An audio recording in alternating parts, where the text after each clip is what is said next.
तो इन्होंने सवाल किया, जी क्या मंगनी जरूरी है? मैंने कहा हाँ जी जरूरी है। मैं दुनियादारी वाली मंगनी की बात नहीं कर रहा, लेकिन जो बाइबल में है, नबी ने कहा कि मंगनी ही ब्याह है, मंगनी को बाईपास नहीं कर सकते। मत्ती की इंजील कहती है कि जब यीशु मसीह की पैदाइश इस तरह हुई, उसकी मां मरियम की मंगनी किसके साथ? यूसुफ के साथ हो गई। अब बीच में मंगनी है, और इस मंगनी को आज हम देखने जा रहे हैं कि मंगनी है क्या। ये मंगनी दो फ्रीकैन के बीच में, यानी लड़का और लड़की के बीच में अहद है, इकरार है, और इसको कभी कैंसिल नहीं कर सकते। जब मंगनी ही ब्याह है, आज इनके पास मौका है, ये पीछे हट सकते हैं, लेकिन जब एक बार मंगनी हो गई, ये एक ब्याह का दर्जा रखती है मंगनी, ये टूट नहीं सकती। अगर तोड़ेंगे तो गुनाह करेंगे। कि यूसुफ नाम एक शख्स जो उसका शोहर था, एक रास्तबाज शख्स होने की वजह से उसे बदनाम नहीं करना चाहता था। That good man in those days, how it must have been with Joseph when he was engaged, espoused to Mary. ये उन दिनों में रास्तबाज इंसान था, और ये बात यूसुफ के लिए कैसी होनी चाहिए थी, जबकि उसकी मंगनी मरियम के साथ हो चुकी थी। She was espoused in that day. To break that was just same as committing adultery.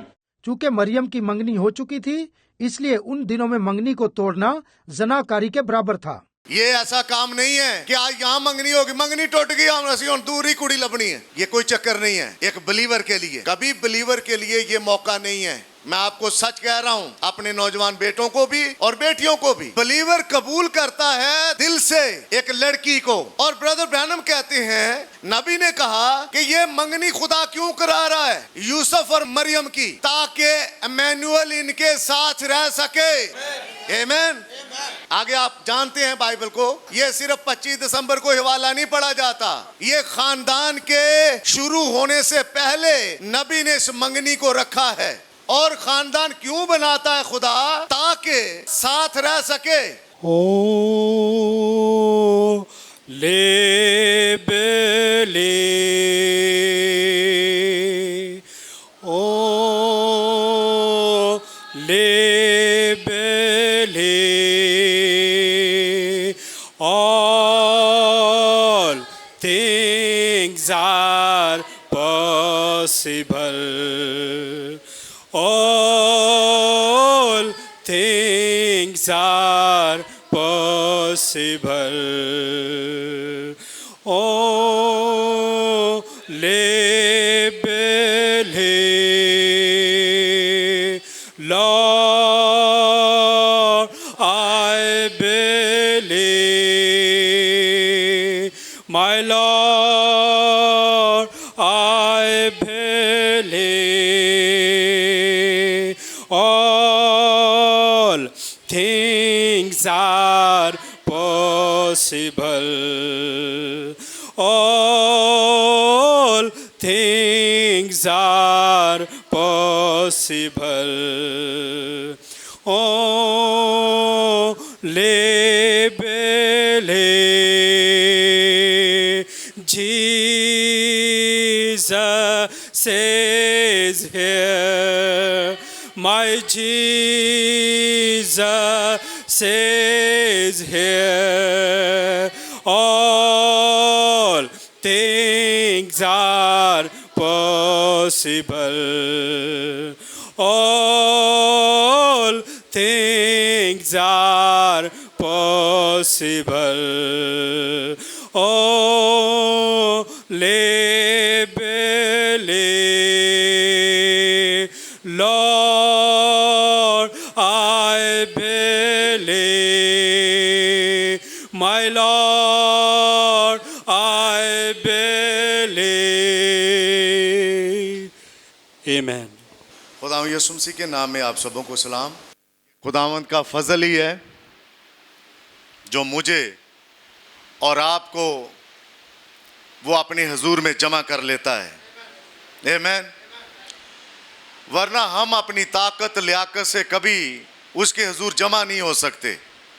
कितने हैं आज जो आप देखते हैं गलियों के अंदर फिर रहे हैं, पान सिगरेट खरीद रहे हैं, लेकिन थोड़े हैं जो खुदा की हजूरी में बैठते हैं।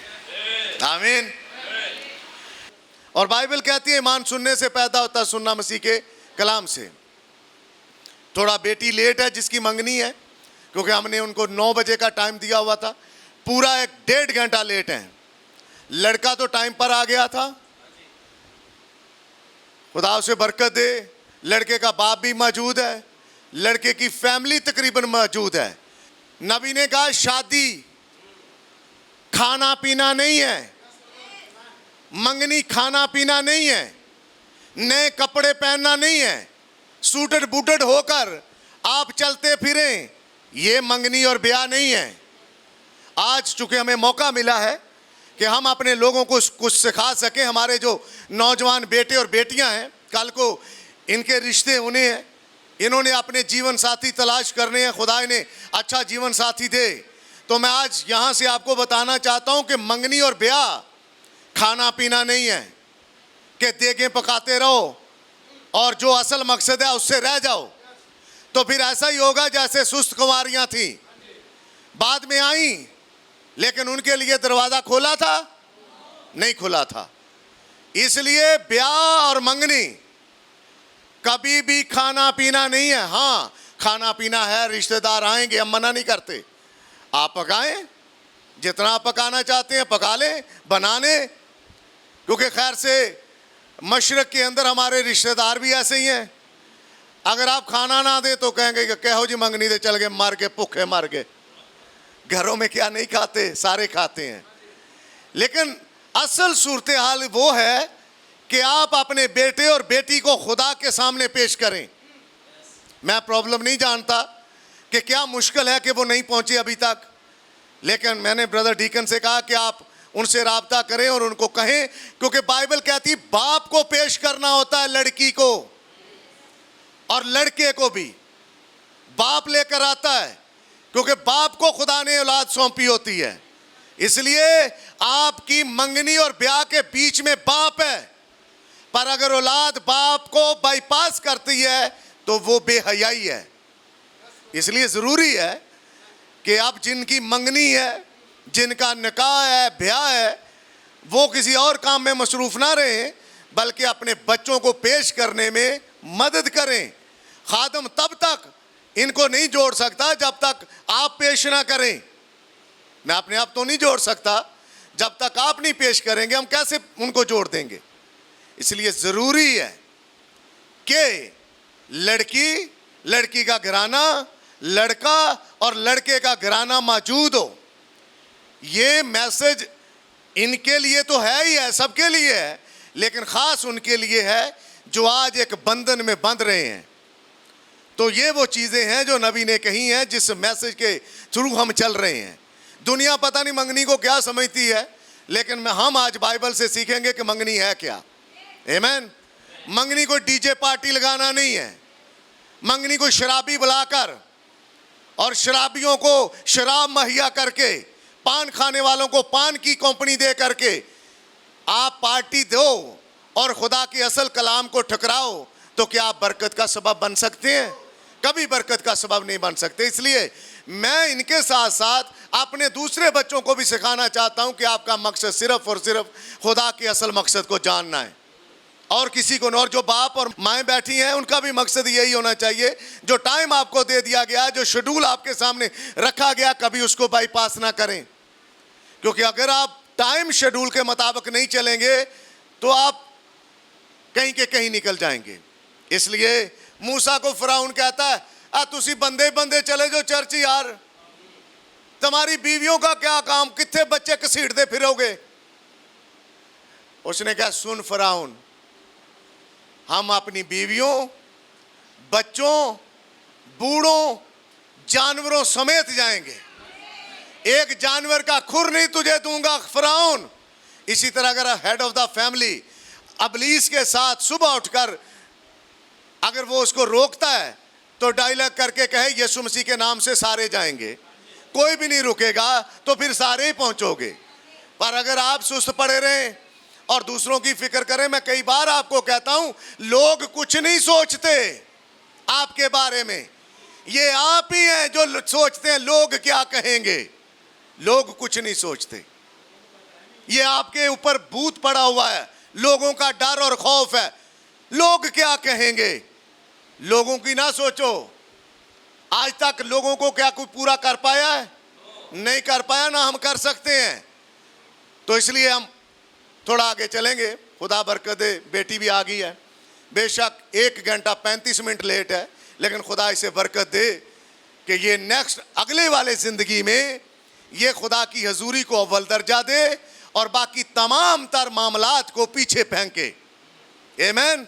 चलिए आइए ब्रदर आशिर के साथ मिलकर हवाला पढ़ते हैं। मेरे साथ निकालिए ज़रा मत्ती की इंजील उसका पहला बाब और उसकी 18वीं आयत से लेकर 21 आयत तक।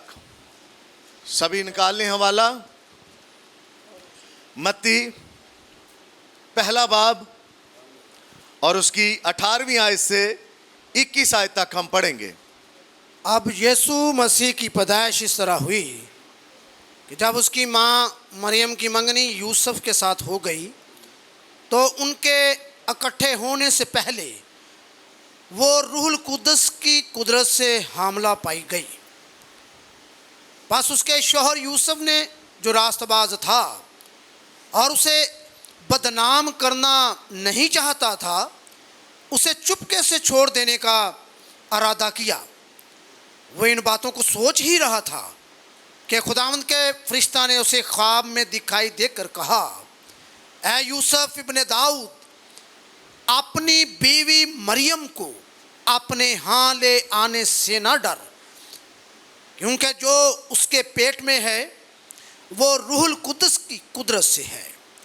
उसके बेटा होगा और तू उसका नाम यीशु रखना, क्योंकि वही अपने लोगों को उनके गुनाहों से निजात देगा।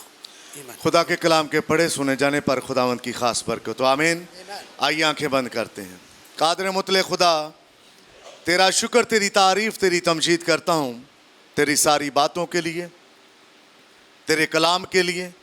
खुदावंद जो हिस्सा पढ़ा गया है, फजल बख्श कि तेरे लोग इसको समझ पाएँ, क्योंकि तू आप अपने कलाम का तर्जुमान है। तुझे किसी तफसीर करने वाले की ज़रूरत नहीं पड़ती। खुदावंद तू आप अपने कलाम का तर्जुमा करता है और मैं खुदावंद बिलीव करता हूँ कि तू आज फिर अपने कलाम को खुदावंद तर्जुमा करके पेश करेगा और तेरे बेटे और बेटियाँ इसको समझेंगे। यीशु मसीह के नाम से मांगते हैं, बख्श दे, आमीन। God bless you. आप बैठ सकते हैं। खुदावंद आपके साथ हो, खुदावंद आपकी मदद करे कि अगले 1 घंटे में हम इसको देखने जा रहे हैं। जितना भी वक्त खुदा हमें देता है और हम इसके मुताबिक चलेंगे। जो कुछ पहले हो चुका है हम उसके जिम्मेदार नहीं हैं। शायद कोई ये सोच ले कि हमने तो ऐसा नहीं किया, तो क्या हमने गुनाह किया है? नहीं, ऐसा नहीं सोचना। जब आपको पता ही नहीं किसी चीज का और आपने वो काम कर लिया तो खुदा दरगुजर करके मुआफ कर देता है। पर जब पता चल जाए और फिर आप जानबूझकर करें, फिर खुदा दरगुजर नहीं करता, फिर कभी खुदा माफ नहीं करता, क्योंकि खुदा ने पहले बताया है। लेकिन अगर आपको पता नहीं है और आप लाइल्मी में वो काम कर गए हैं तो खुदा से माफ़ी मांगेंगे तो खुदा माफ़ भी कर देगा। पर अगर आप जानबूझकर ऐसा काम करें, खुदा के हुक्म को, खुदा के कवानीन को बाईपास करने की कोशिश करें, तो खुदा कभी माफ़ नहीं करेगा। इसलिए हम थोड़ा आगे बढ़ते हैं। हमने पढ़ा मत्ती की इंजील पहले बाब की 18वीं आयत में। पढ़िए ब्रदर ज़रा, हवाला निकाल कर रखिए, पढ़िए ज़रा। अब यीशु मसीह की पैदाइश क्या हुआ? मत्ती यीशु मसीह की पैदाइश बताना चाहता है और पैदाइश के बीच में अगला लफ्ज पढ़िए जरा। जब उसकी माँ मरियम की मंगनी यूसुफ के साथ हो गई, यानी यीशु मसीह की पैदाइश के बीच में मंगनी है। इसलिए जब भाई हफीज ने और ब्रदर मुश्ताक ने, जो कि लड़के का बाप है, भाई ने राब्ता किया तो इन्होंने सवाल किया, जी क्या मंगनी जरूरी है? मैंने कहा हाँ जी जरूरी है। मैं दुनियादारी वाली मंगनी की बात नहीं कर रहा, लेकिन जो बाइबल में है, नबी ने कहा कि मंगनी ही ब्याह है। मंगनी को बाईपास नहीं कर सकते। मत्ती की इंजील कहती है कि जब यीशु मसीह की पैदाइश इस तरह हुई कि जब उसकी मां मरियम की मंगनी किसके साथ, यूसुफ के साथ हो गई। अब बीच में मंगनी है और इस मंगनी को आज हम देखने जा रहे हैं कि मंगनी है क्या। ये मंगनी दो फ्रीकैन के बीच में यानी लड़का और लड़की के बीच में अहद है, इकरार है और इसको कभी कैंसिल नहीं कर सकते।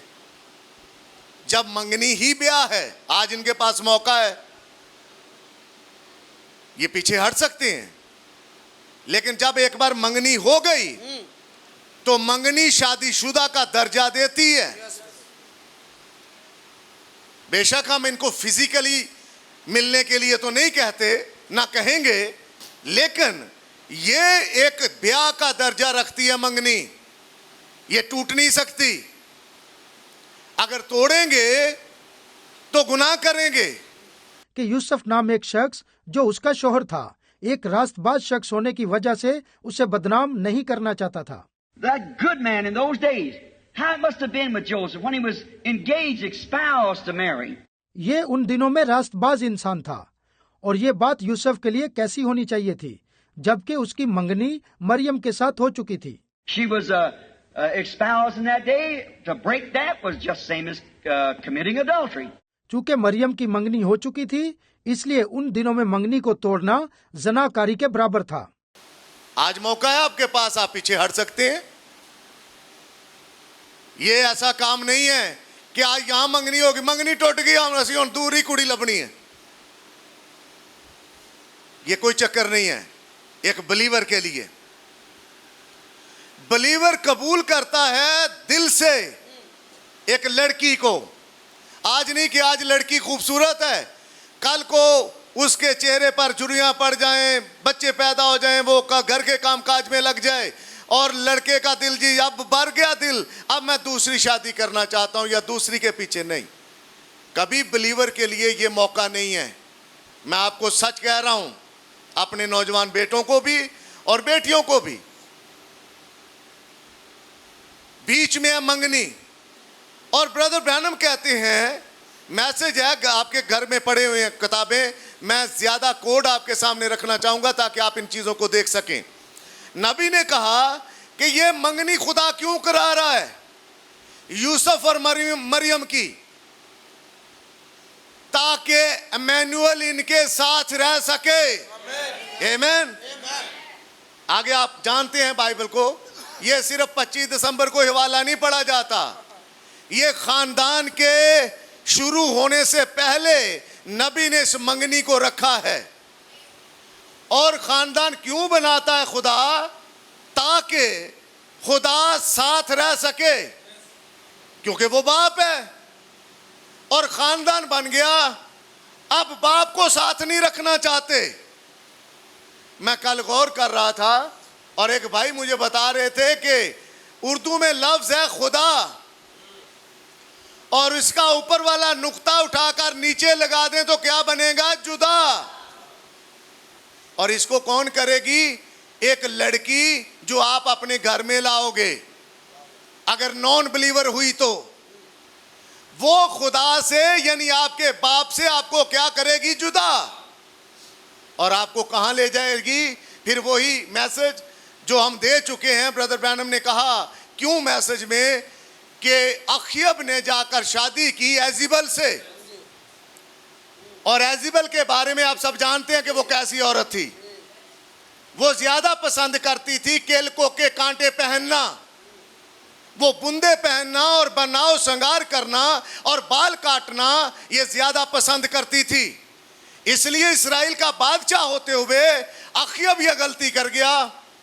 और जब अखयब ने यह गलती की तो बाइबल कहती है और खुदा का नबी कहता है कि इस्राएल की हिस्ट्री में सबसे बुरा बादशाह अखयब ही था, क्योंकि अखयब ने जाकर गैर कौम में शादी की। और जब उसका बाप एक कातल था तिबाल, और एजिबल अपने बुतों को मानती थी, और जब वो औरत बुतों को मानती थी तो वो शोहर के घर में आकर भी बुतों की परस्तिश करने लगी। और ये बादशाह होते हुए उसके लिए रास्ते हमवार करता था। मैसेज हम देख रहे मंगनी, और नबी ने कहा मंगनी करने से पहले 3 काम एक लड़के को कर लेने चाहिए। मैं आगे चलूंगा मैसेज में आपको बताऊंगा कि क्या क्या काम करने चाहिए लड़के को और इसी तरह लड़की को भी। नबी ने कहा कि ये खुदा का मकसद है कि अजीम तर बाप होते हुए उसका मकसद अपने खानदान के साथ एक होना था। खुदा का तो मकसद था कि मेरे बच्चे जमीन पर मिलेंगे और ये मुझे अपने बीच में रखेंगे, लेकिन जब ये एक हो गए इन्होंने मुझे पीठ पीछे फेंक दिया और बाकी सारे काम किए शादी में और मंगनी में, सिर्फ मुझे छोड़ दिया, मुझे किनारे कर दिया और बाकी सारे इन्होंने काम किए। आगे पढ़िए, सुनिए जरा। यानी आदम और हवा और अपने खानदान या खुदा के साथ एक होते एक ही रास्ता था कि खुदा की फितरत में एक हों। उनके पास यही एक रास्ता था कि वो खुदा की फितरत में एक हों। लेकिन सुनिए, बस उन्हें खुदा की फितरत में बनाया गया और फिर वो एक दूसरे के साथ और खुदा के साथ एक बन भी गए। पैदाइश की किताब कहती खुदा ठंडे वक्त में आकर उनसे फेलोशिप करता था, मिलता था खुदा उनसे, मुलाकात होती थी खुदा की और आदम और हवा की। लेकिन फिर क्या हुआ सुनिए। क्या खुदा का इस खानदान में होना एक खूबसूरत मंजर नहीं है? आज जो आप एक मंगनी के अहद में इकरार में बढ़ रहे हैं, तो अगर खुदा बीच में होगा तो क्या ये अच्छी बात नहीं है? ये अच्छी बात है। कोई रिश्तेदार हो ना हो, मासड़ मासी फुफ्फा फुफ्फी हो ना हो, पर खुदा का होना जरूरी है। आमीन। क्योंकि बाइबल कहती है अगर खुदावंद ही घर ना बनाए तो बनाने वाले की मेहनत बस है भाई। विचोला ताड़ा होवे ना होवे विच, लेकिन खुदा का होना जरूरी है, मंगनी में भी और एक ब्याह में भी। और कोई हो ना हो, पर खुदा का होना जरूरी है। बाइबल कहती है खुदा ने आदम की पसली को खोला और उसके अंदर से एक औरत बनाई, और कोई नारी ऐसे नहीं बनाई गई। आप हवालों को जानते, इसलिए मैं हवालों में नहीं जाना चाहता। अगर खुदा ने शेर बनाया तो उसके लिए शेरनी बनाई अलग से, कबूतर बनाया तो कबूतरी अलग से बनाई, इसी तरह उसने कोई और जानदार हाथी बनाया तो हथनी अलग से बनाई। लेकिन एक आदम ही था जिसके लिए अलग से उसने हवा नहीं बनाई, हवा उसके अंदर ही मौजूद थी। आमीन। और खुदा ने अदन के अंदर आदम पर गहरी नींद भेज दी, और जब गहरी नींद आई उसने आदम की पसली को खोला और आदम के अंदर से एक औरत बनाकर आदम के पास ले आया, और ये मंगनी थी आदम की। अभी वो आदम की बीवी नहीं बनी, यानी उसके हवा को निकालकर उसे सौंप रहा है, और आदम कहता है ये तो मेरी हड्डियों में से हड्डी और मेरे गोश्त में से। तो फिर ब्रदर ब्रैनम कहते हैं कि क्या खुदा का इस खानदान में होना एक खूबसूरत मंजर नहीं? सबसे ऊपर बाप अजीम तर, बाप वहां मौजूद था और वहां मौत नहीं थी, वहां दिल का दर्द नहीं था, कुछ भी नहीं था, वहां सिर्फ बेबयान खुशी थी। खुशी खुशी थी वहां पर। आदम को वहां हवा को सवारी के लिए पैसा नहीं देना पड़ता था, वो हाथी को बुलाता और हवा उस पर सवार होती और सैर करती। उसे रिक्शे का किराया नहीं देना पड़ता, यहां तो देना पड़ता है। लेकिन जब बाप बीच में मौजूद था तब उसे ऐसा नहीं करना था, और कुछ भी नहीं था आदम के लिए। लेकिन हुआ क्या? ब्रदर ब्रैनम ने कहा कि यही औरत उसे खुदा की हजूरी से निकाल ले गई। निकल गया आदम बागे अदन से। किस वजह से? क्योंकि इसने किसी तीसरे की बात को सुना। जब उस बात को सुना तो ये गुनाह में पड़ गई, और गुनाह में पड़ने की वजह से आदम और हवा दोनों को बाग अदन से निकाल दिया गया। फिर खुदा के पास एक प्लान था कि अब मैं अपने खानदान को दोबारा वापस अदन में लाऊं। जो हवाला मैंने आपके सामने रखा है, अब यीशु मसीह की पैदाइश इस तरह हुई कि जब उसकी मां मरियम की मंगनी यूसुफ के साथ हो गई तो उनके इकट्ठा होने से पहले ही वो रूहुल कुद्दस की कुदरत से हामला पाई गई। यूसुफ एक रासबाज शख्स था। यूसुफ ऑलरेडी शादीशुदा, उसकी बीवी मरी हुई थी, रंडवा आदमी था और बुजुर्ग था। उसकी शादी मरियम से, एक कुंवारी लड़की से मंगनी हो जाती है, शादी होना करार पाई है उसकी। उसके बीच में उसे पता चलता है कि मरियम प्रेग्नेंट है, हामला है, और बाइबल कहती है वो उसे छोड़ना नहीं चाहता। वो जानता है, वो मुलाकात करता है मरियम से पूछता है कि ये क्या मामला है, मैं जो बात सुन रहा हूं। मरियम ने सबसे पहले अपनी गवाही उसके सामने रखी। उसने कहा ये ऐसे नहीं है, मैं मर्द से नावाकिफ हूं, मैं मर्द को नहीं जानती, लेकिन फरिश्ते की मेरे साथ मुलाकात हुई और ये फरिश्ते की बदौलत हुआ है। ऐसे ब्रदर ब्रैनम का मैसेज नहीं है फरिश्ता क्यों कर मेरे पास आया, फरिश्ता क्यों कर मरियम के पास आया ताकि वो पैगाम दे सके। और मरियम ने कहा मेरे लिए तेरे कौल के मुआफिक हो। उसने परवाह नहीं की कि मेरी सहेलियां क्या कहेंगी, हाँ तू तो मंगनी ते है भी नहीं सिलाया, तू तो मंगनी ते है भी नहीं सी पाया। मुंडे नूं कहेंगे तू तो इस तरह की कटिंग नहीं की, तेरे ते इत्थों दी कट मारना चाहिए सी, ਇੱਥੇ ਕੱਟ मारना चाहिए, मंगनी पे तेरे तलवार लटकनी चाहिए थी, तेरे हाथ च सोटी फड़ानी चाहिए सी, तेनू ये करना चाहिए, तेनू वो करना। मैं आपके सामने बयान कर रहा हूं एक मसीही मंगनी और मसीही शादी। हम दूसरों के असर के नीचे नहीं आना चाहते। हम कभी भी वो काम नहीं करेंगे कि सिखों वाली पगड़ी पहन लें, क्योंकि आप सिख नहीं हैं, आप क्रिश्चियन हैं। मैंने एक शादी पर मैं गया, हमारे अजीजो कार भी हैं, ऐडा का मुंडा, कद छोटा था, तो तो ने टोपी पाई, वो पगड़ी पाई। हम किसी को बुरा नहीं कहते, किसी भी मजहब को हम बुरा नहीं कहते, ना हम ये तालीम देते हैं, लेकिन चूंकि हम अपना आप क्यों छुपाएं जब हमारे पास एक आला लिबास है, हमारे पास आला रवायत है बाइबल में, हम क्यों दूसरों की फॉलो करें, हम क्यों दूसरों के पीछे भागें।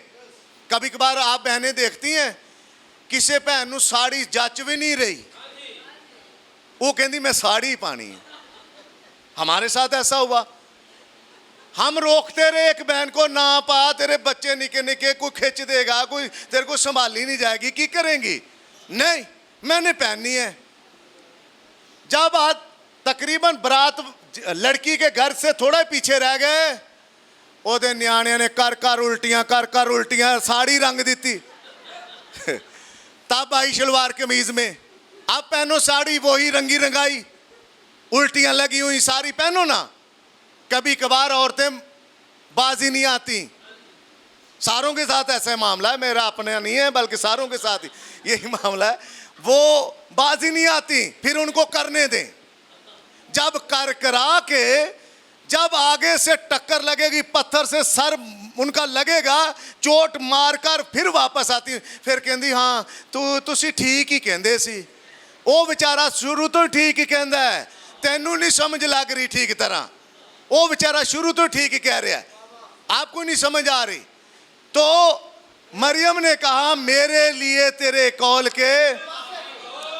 यूसुफ कहता है अच्छा ऐसी बात है, छोड़ना नहीं चाहता यूसुफ, क्योंकि यूसुफ जानता मंगनी टूट नहीं सकती। आमीन। इसी तरह आज जो हमारा बेटा है, मैं उसको बताऊं मंगनी टूट नहीं सकती। खैर उसे तो पहले पता, मसा मसा मंगनी दा देना है, खुदा बरकत दे आपको, ये नहीं टूट सकती कभी नहीं। मैं आपको बताना चाह रहा हूं ये बाइबल है, नहीं टूट सकती ये। इसलिए कोई और भी जिनकी होनी है वो सुने कि जब एक बार अहद इकरार हो गए तो उसके ऊपर पक्के, पीछे नहीं हट सकता, क्योंकि ये बाइबल बताती है। उसने कहा अच्छा ये मामला है। अब थोड़ा ब्रदर आगे पढ़िए जरा, मत्ती की इंजील के पहले बाब में। पास उसके शौहर यूसुफ ने जो रासबाज था और उसे बदनाम करना नहीं चाहता था, हाँ। उसे चुपके से छोड़ देने का इरादा किया। हाँ जी, ये 24 आयत है। पास यूसुफ ने कहाँ 24 पढ़ रहे हैं? नहीं जी, 19 आयत जी। वो इन बातों को सोच ही रहा था हाँ। कि खुदावंद के फरिश्ता ने उसे ख्वाब में दिखाई देकर अब कहा, वो इन बातों को सोच रहा है कि मैं क्या करूं, पर खुदावंद का फरिश्ता यूसुफ के पास भी आ गया। आगे पढ़िए। ऐ यूसुफ इब्ने दाऊद, हाँ अपनी बीवी मरियम को अपने यहाँ ले आने से न डर, जी। क्योंकि जो उसके पेट में है वो रूह कुद्दस की कुदरत से है। भैया ऐसी बात से ना डर, जो तू सोच रहा है, जो कुछ है वो रूहुल कुद्दस की कुदरत से है। और फिर आपको पता है बाइबल में थ्रू आउट यूसुफ मरियम से पीछे नहीं हटा। उसने सारा कुछ वो किया जो फरिश्ता और ख्वाब में खुदा उसे बताता रहा, वो कभी पीछे नहीं हटा। ये मंगनी, ये ब्याह एक लड़के और लड़की का अहद है, वो किसी के कहने पर पीछे नहीं हटता, ना अपनी सोच अपने विचार की वजह से पीछे हटता है, बल्कि वो आगे निकलता है। फिर ये हुआ क्यों? क्योंकि ये खुदावंद की खास मर्जी थी कि खुदा अपने खानदान के साथ रहे। लेकिन हुआ क्या कि हवा ने जब ये गुनाह किया तो खुदा उनके साथ फेलोशिप करने से बाज आया और खुदा ने उनसे फेलोशिप नहीं की। फिर ब्रदर ब्रैनम ने कहा कि अब जब ये आप फैसला लेते हैं कि मैं ज़मीन पर अपना ख़ानदान बढ़ाऊं, तो ख़ानदान बनाने से पहले लड़के को 3 काम करने चाहिए। कोड आपके मैं सामने पढ़ूंगा, मैसेज है ब्रदर ब्रैनम का, चूजिंग ऑफ अ ब्राइड, दुल्हन का इंतखाब। और दुल्हन के इंतखाब वाले मैसेज के अंदर ब्रदर ब्रैनम ने कहा कि 3 काम एक लड़के को करने चाहिए और इसी तरह एक लड़की को भी 3 ही काम कर लेने चाहिए। सफ़ा नंबर है किताब का 20 और 20 सफ़ा नंबर पर से मैं आपके लिए पढ़ूंगा और ज़रा सुनिए कि यहाँ आपके लिए क्या लिखा हुआ है जो आज मंगनी करने जा रहे हैं। लेकिन आप जानते हैं कि आप जब इंतखाब करना चाहते हैं तो आपको नंबर 1 मंसूबा, आपके पास एक प्लान होना चाहिए, बगैर प्लान के नहीं। ओ प्लान मेरा अब्बा करेगा, शादी आप कर रहे हैं, मंगनी आप कर रहे हैं, प्लान अब्बा करे। ये चूंकि हमारे साथ होता है। अब चूंकि आप कर रहे हैं, मैं आपको थोड़ा आगे लेकर चलना चाहता हूं कि नंबर 1 मंसूबा बनाना, तलाश करना। इस काम ਲਈ वाधू टाइम है साढ़े वैसे मुंडियां को तलाश करना। ਐਵੇਂ निकल जाते गलियां च, मां पुछदी कित्थों आया पुत्र, ਇੱਥੇ मामा गया सी ਉਹ फलाने दोस्त को, ढींगड़े दोस्त को। सुनिए, और तीसरा है दुआ करना। नंबर 1 मंसूबा बनाओ, तलाश करो अच्छी बीवी की, दुआ करना चाहिए, क्योंकि हम यहाँ वादा का कलाम देखते हैं। जिस किस्म की दुल्हन का इंतखाब कोई शख्स करता है वो अपने ही किरदार की अक्कासी करता है। अखयब ने जब अपने लिए बीवी चुनी तो जैसा अखयब था वैसे ही एजबल उसकी सूरत में उसके अंदर की अक्कासी कर रही थी। सुनिए आगे, क्या आप समझते हैं कि कोई रूहुल कुद्दस से मामूर शख्स इस तरह की औरत को अपनी बीवी बनाएगा? भाई मैंने तो ऐसा नहीं देखा। मुमकिन है कि मैं एक बूढ़ा खबती हूं, लेकिन आप जानते हैं कि मैं सब कुछ नहीं समझता हूं। समझे, गौर कीजिए, क्योंकि वो अपने अंदर की कैफियत का इजहार करेगा। उसकी दुल्हन उसके मुस्तकबिल के घर को बनाने में उसकी मदद करेगी। तो लड़की का असल काम है क्या? अपने शोहर के घर को बनाए। ते कई भरावां दा घर ही बनान तुड़ियां ने। मैं बताना चाहता हूं जिसके साथ मंगनी करने जा रही हैं आप, आपका मकसद है कि आप उस अपने शोहर का घर बनाएं, ना कि अपने भाई का, ना कि अपने बाप का, और ना अपनी बहन का। मेरी बहन बेचारी माड़ी, मेरा भरा बेचारा माड़ा, तो माड़े को पहले सोचना चाहिए था, ना करता शादी। उसके पास क्या मंसूबा था? क्या उसके पास अच्छी तलाश थी? क्या दुआ में मसरूफ था कि उसे एक अच्छी बीवी मिले? मैं कल ही देख रहा था, एक चीज पढ़ रहा था, और ब्रदर हमारे जो हिंदुस्तान के अंदर हैं, ब्रदर आशीष का, उनका भी एक 7 मिनट का क्लिप आ गया। उन्होंने कहा घराने बर्बाद कैसे होते हैं। ये एक घराना बनने जा रहा है, इसलिए मैं तसल्ली से बात करूंगा। आज एक खानदान खड़ा होने जा रहा है जमीन के ऊपर, और इस खानदान को कैसे खड़ा होना है, हो सकता है इनका बाप, इनकी माँ इनको ना बता पाए, लेकिन एक पास्टर की जिम्मेदारी समझता हूं, इसलिए मैं बताना चाहता हूं। तो ब्रदर ने कहा कि घर में सारी लाइटें जला के बैठ जाओ, तो बिल किने देना? आपके शोहर ने, बहन जी, भाई जुवेद ने बिल देना है। आप शौकीन है सारी लाइटें जलाने की, जहां बैठी हैं वही एक लाइट जला लो। अच्छा, अब हम घर से भी आगे हैं, आती दफा सारे पंखे भी ऑन कर दिए और सारी लाइटें भी ऑन कर दी। किन्होंने पढ़ना है? घर तो कोई नहीं है, बंद है, क्यों लाइटें ऑन है, क्यों पंखे ऑन है? ये औरतें नहीं सोचती। इसलिए नबी कहता है ऐसी लड़की का इंतखाब करो जो अपने शोहर का घर बनाए, ना कि वहां आपके घर को सन लगाए। सन समझ दे, चोर पहले सन लाते होंगे। सोच लें कि मैं ऐसी औरत के साथ शादी कर रहा हूं जेड़ी है अंदर से चोर नहीं, और वो सन लगा लगा कर शिफ्टिंग पे लगी हुई है, कभी घर नहीं खड़ा कर पाएगी। और वैसे क्या आपका ऐसा करने से किसी का घर बन जाएगा? क्योंकि कलाम तो कहता है जब खुदावंदी घर ना बनाए तो बनाने वाले की मेहनत अबस है, खुदा और कोई काम ले आएगा। सुनिए आगे, उसकी दुल्हन उसके मुस्तकबिल के घर को बनाने में उसकी मदद करेगी।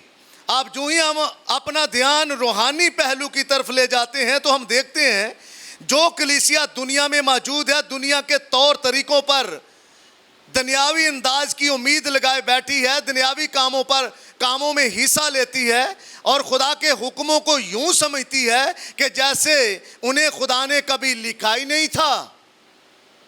वो कलीसिया क्या खुदा उनके बीच में उतर आएगा? कभी नहीं उतरेगा। चर्च को भी साथ साथ जोड़ते रहे।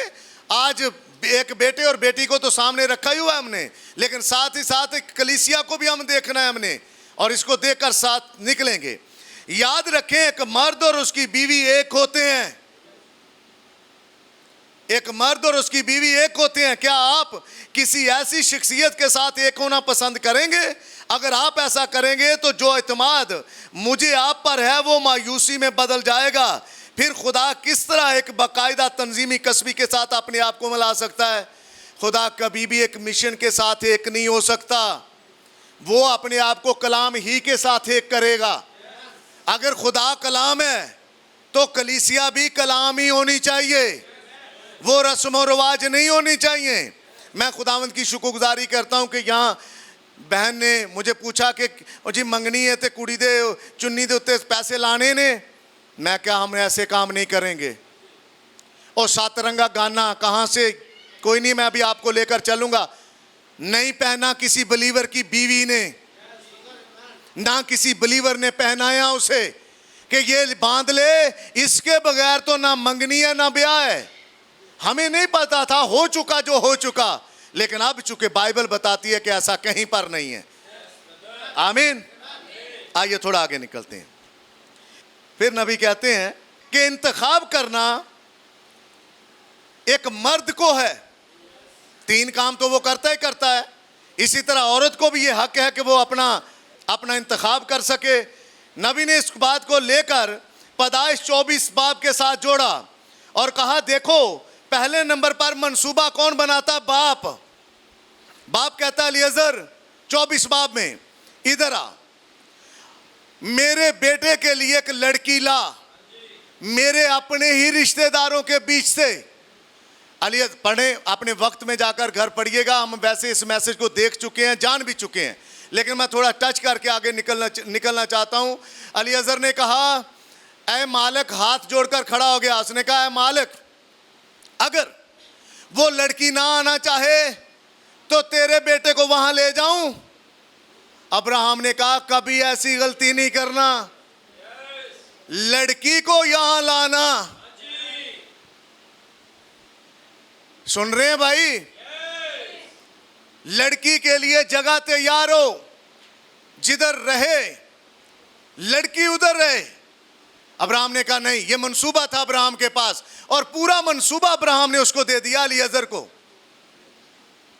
और जब अलीअज़र को मंसूबा दिया तो फिर नंबर 1 मंसूबा, और वो अब्राहम के पास था। अब वो किसी को अगले काम के लिए, तलाश के लिए भेजता है, और तलाश में निकलता है अलीअज़र। और जब अलीअज़र तलाश करता है तो आप देखेंगे 24 बाब में अलीअज़र दुआ करता है, कहता है, खुदावंद आज मेरा और मेरे मालिक का काम बना दे। मैं कहां मारा ढूंढता फिरूंगा, मैं जिससे ये कहूं वो कहे, ले तुझे भी पलाती हूं और तेरे ऊंटों को भी पलाती हूं। तो काम हो गए 3, मंसूबा, तलाश और दुआ। किसने की? अलीअज़र ने की। फिर ब्रदर ब्रैनम कहते हैं कि इंतखाब करना होता है एक मर्द को। मर्द इंतखाब करता है, सफ़ा नंबर 15 के ऊपर। और क्या है सुनिए, इसलिए आपको दुरुस्त इंतखाब करना चाहिए।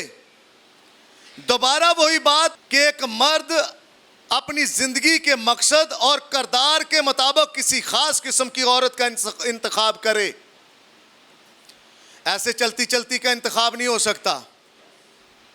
दुरुस्त किस्म की औरत हो जिसके साथ आपकी मंगनी हो सके। और मैं शुरू में कह गया कि मंगनी बाईपास नहीं हो सकती, मंगनी टूट नहीं सकती। बाइबल के मुताबिक मंगनी ही ब्याह है।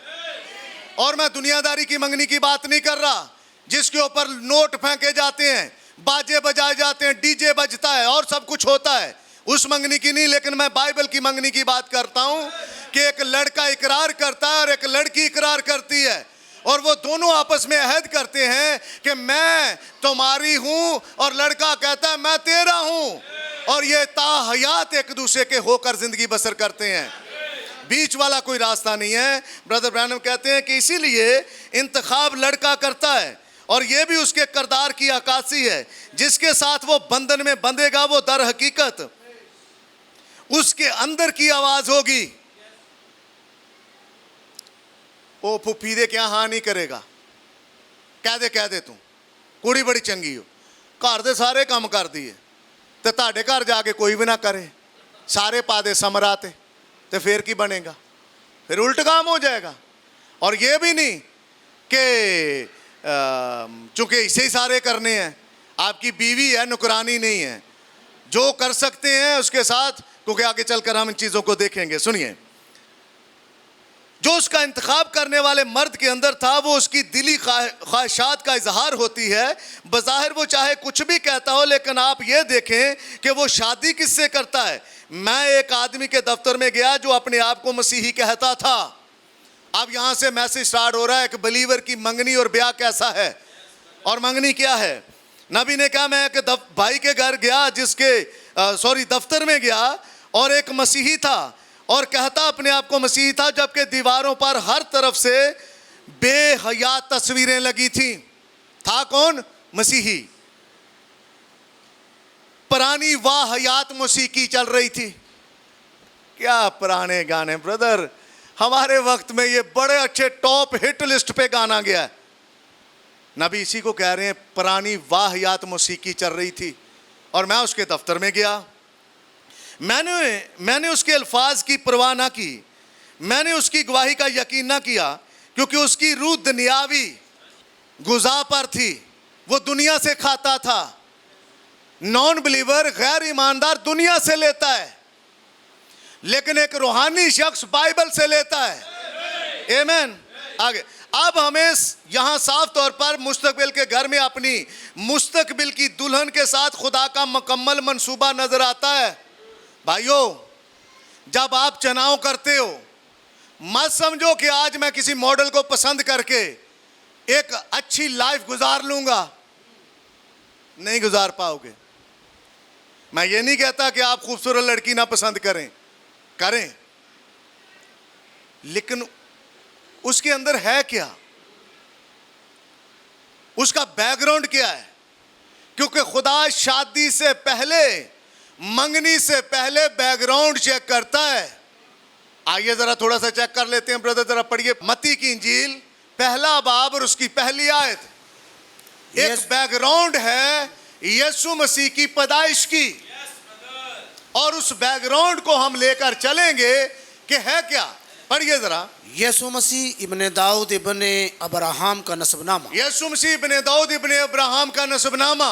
आगे। अब्राहम से इजहाक पैदा हुआ, अब्राहम से इजहाक पैदा हुआ, और इजहाक से याकूब पैदा हुआ, इजहाक से याकूब पैदा हुआ, और याकूब से यहूदा, याकूब से यहूदा, और उसके भाई पैदा हुए, और उसके भाई पैदा हुए, और यहूदा से फारस। आप कहेंगे, रुकिए जरा, आप कहेंगे पाद साहब आप तो पढ़ रहे मंगनी, ये आप नस्बनामा क्यों खोल रहे हैं? मैं आपको बताना चाहता हूं कि खुदा दिलचस्पी रखता है कि रिश्ते में, खुदा गहरी नजर रखे हुए है कि शादी पर, खुदा गहरी नजर रखे हुए है कि मंगनी के ऊपर। मरियम किसी और के साथ जुड़ नहीं सकती थी, इसलिए ये चीज इधर छुपी हुई है। पढ़िए ब्रदर आगे। और यहूदा से फारस और जारा तिमर से यहूदा से फारस और जारा तिमर से पैदा हुए। कभी नस्बनामों में औरतों का नाम नहीं आता, लेकिन यहाँ कुछ खास औरतें हैं जिनका नाम खुदावन ने यीशु मसीह के नस्बनामे में रखा है। ये तिमर एक औरत थी, और यहूदा ने इसके साथ जो वादा किया था वो वफा नहीं किया था, और फिर इसने अपने हक को लिया। आप जानते हैं, पढ़ लीजिएगा जाकर पैदाइश की किताब उसका 38वां बाब। आगे पढ़िए ब्रदर। और फारस से हसरून पैदा हुआ, और फारस से हसरून पैदा हुआ। आगे। हसरून से राम पैदा हुआ, हाँ जी। राम से अमिनदाब पैदा हुआ, और जी, अमिनदाब से नहसून पैदा हुआ। जी आगे। और नहसून से सलमून पैदा हुआ, नहसून से सुलेमून पैदा हुआ। आगे। और सलमून से बोएज राहब से पैदा और हुआ। फिर एक औरत का नाम आ गया। ये खुदा शादियां जाहिर कर रहा है, खुदा पॉइंट आउट कर रहा है कि यीशु मसीह की पैदाइश इस तरह हुई। यीशु मसीह को जब जमीन पर आना था तो खुदा अलग अलग एक मर्द को पकड़ता और एक औरत को पकड़ता और उनको जोड़ देता, और उनसे एक बच्चे को पकड़ता, और फिर 3-4 नस्लों के बाद फिर कहीं पर जाकर एक मर्द को पकड़ता और एक औरत को पकड़ता और उनको जोड़ देता। ये नस्बनामे के अंदर लिखा हुआ है। इन चीजों को हम देख चुके हैं एक मैसेज में। आगे पढ़िए। और बोएज से उबैद रूत से पैदा हुआ। एक मिनट तक अब यहां पर थोड़ा ऊपर पढ़िए पहली सलमून वाली आयत को। और राम से अमिनदाब पैदा हुआ, और अमिनदाब से नहसून पैदा हुआ, नहसून से सलमून पैदा हुआ। नहसून से सलमून पैदा हुआ। ये सलमून कौन है? जब यशवा यरू शहर में दाखिल हुआ तो पढ़िएगा जाकर यशवा की किताब के अंदर, वहां एक औरत थी जिसका नाम राहब था। वो बेशक लूज कैरेक्टर थी, उसका किरदार ठीक नहीं था, लेकिन उसने पनाह दी इन्हीं 2 जासूसों को, और फिर सलमून उससे शादी कर लेता है, उसको यरू से उठाकर बैतलहम में ले जाता है, और ये राहब बैतलहम में पहुंच जाती है। आप पढ़िए आगे जोड़ के इसको। राहब से पैदा, और बोएज से उबैद रूत से पैदा हुआ। राहब से कौन पैदा हुआ? बोएज। राहब से कौन पैदा हुआ? बोएज। और बोएज से उबैद रूत से। अबेद कौन? अबेद कहां से पैदा हुआ? रूत से। अब ये फिर एक औरत आ गई है, और इसका जिक्र आपको रूत की किताब में मिलेगा। ये इस्राएली नहीं थी, हाँ जी, ये मुआबन थी, मुआब की रहने वाली थी, और इसका पहला शोहर मरा हुआ था, और वो चूंकि इस्राएली था, अली मलिक का बेटा था, नोमी का बच्चा था, और इन्होंने बैतलहम को छोड़ा और वहां मुआब में चले गए, और वहां खुदा ने रूत के और उर्फा और नोमी तीनों के शोहरों को मार दिया, और वहां से उठकर रूत आती है, नोमी आती है, और बैतलहम में आती है। ये बोएज से शादी कर लेती है, और बोएज से उबैद पैदा होता है रूत से। ऐसा ही है ब्रदर? जी, यस। आगे पढ़िए जरा। और उबैद से यसी पैदा हुआ। उबैद से कौन पैदा हुआ? यस्सी पैदा हुआ। यस्सी किसका बाप था? दाऊद का। आगे पढ़िए जरा। और यसी से दाऊद बादशाह पैदा हुआ, यस्सी से दाऊद बादशाह पैदा हुआ, और दाऊद से सुलेमान उस औरत से पैदा हुआ जो पहले उरिया की बीवी थी। जो पहले उरिया की बीवी थे। फिर खुदा एक औरत को लाता है, क्योंकि जमीन के ऊपर जब जब एक औरत और मर्द इकट्ठे होते हैं, एक नया खानदान खड़ा होता है। Amen. क्या खुदा एक खानदान के अंदर दिलचस्पी रखता है? जी हाँ। Yes, brother. क्योंकि खुदा अपना खानदान बना के उनके बीच में रहना चाहता Yes, है। brother. Amen. लेकिन भाइयों, अगर ऐसी औरत आ गई जो आपको आपके खुदा से जुदा करे, उसे वक्त से पहले खुदा हाफिज कह दें। ऐसे चुनाव में कभी ना उतरे, कभी ना उतरे ऐसे चुनाव में जो आपको आपके खुदा से दूर ले जाए। कैसे? हम चर्च जाएंगे? नहीं नहीं नहीं, आज तो मेरी सहेली की शादी है। उसे बोलो शादी बाद में, पहले चर्च। मंगनी बाद में, पहले अपना चर्च। कीका चालिया बाद में, पहले अपना चर्च। Yes, brother. क्योंकि ये बात आपको छोटी सी लगती है, असल इसकी बैकग्राउंड देखें। खुदा आपके अजीज को इस्तेमाल करता है, आपके लाडले बच्चे को इस्तेमाल करता है कि आप खुदा की मखालफत पर उतरें। लेकिन जो बिलीवर होता है वो कहता है, अच्छा खुदा ये तेरी मर्जी है। ये पड़ा मेरा बच्चा जो 100 साल की एज में तूने दिया लकड़ियों के ऊपर, अब बंध रहा हूं इसके ऊपर पट्टी, अब उठा रहा हूं छुरी, और ये तेरी मर्जी है, इस पर मैं आमीन कहता हूं। कौन करता है? बिलीवर। आमेन। Amen. उसने कभी सारा को नहीं छोड़ा, हालांकि ताने मैंने मिलते रहे, बूढ़ी हो गई, लेकिन उसने कभी छोड़ा नहीं है। उसने कहा हाँ खुदा ने वादा किया है। आगे पढ़िए ब्रदर। और सुलेमान से रुजाम पैदा हुआ। आप सुनिए जरा, नबी ने एक मैसेज में कहा कि ये जो सुलेमान जिस औरत से पैदा हुआ, ये पहले उरिया की बीवी थी। और नबी ने कहा कि जब कभी मैं ऊपर जाऊंगा, इससे पहले कि मैं दाऊद से मिलूं, मैं उरिया से हाथ मिलाना बेहतर समझूंगा। क्योंकि उरिया इतना वफादार था। एक दिन भाई इकबाल ने मुझसे पूछा इस बात के बारे में, मैंने कहा ये उरिया इतना साफ करदार है कि दाऊद इसके हाथ में एक लेटर देता, ये ले जा। पढ़िए स्टोरी को जी। वो लेटर में लिखता क्या है? अपने सिपा सलार के सरदार को लिखता है, जब तुम फलां जगह से दुश्मन पर हमला करना और पीछे हट जाना और उरिया को आगे कर देना, और उरिया मर जाए।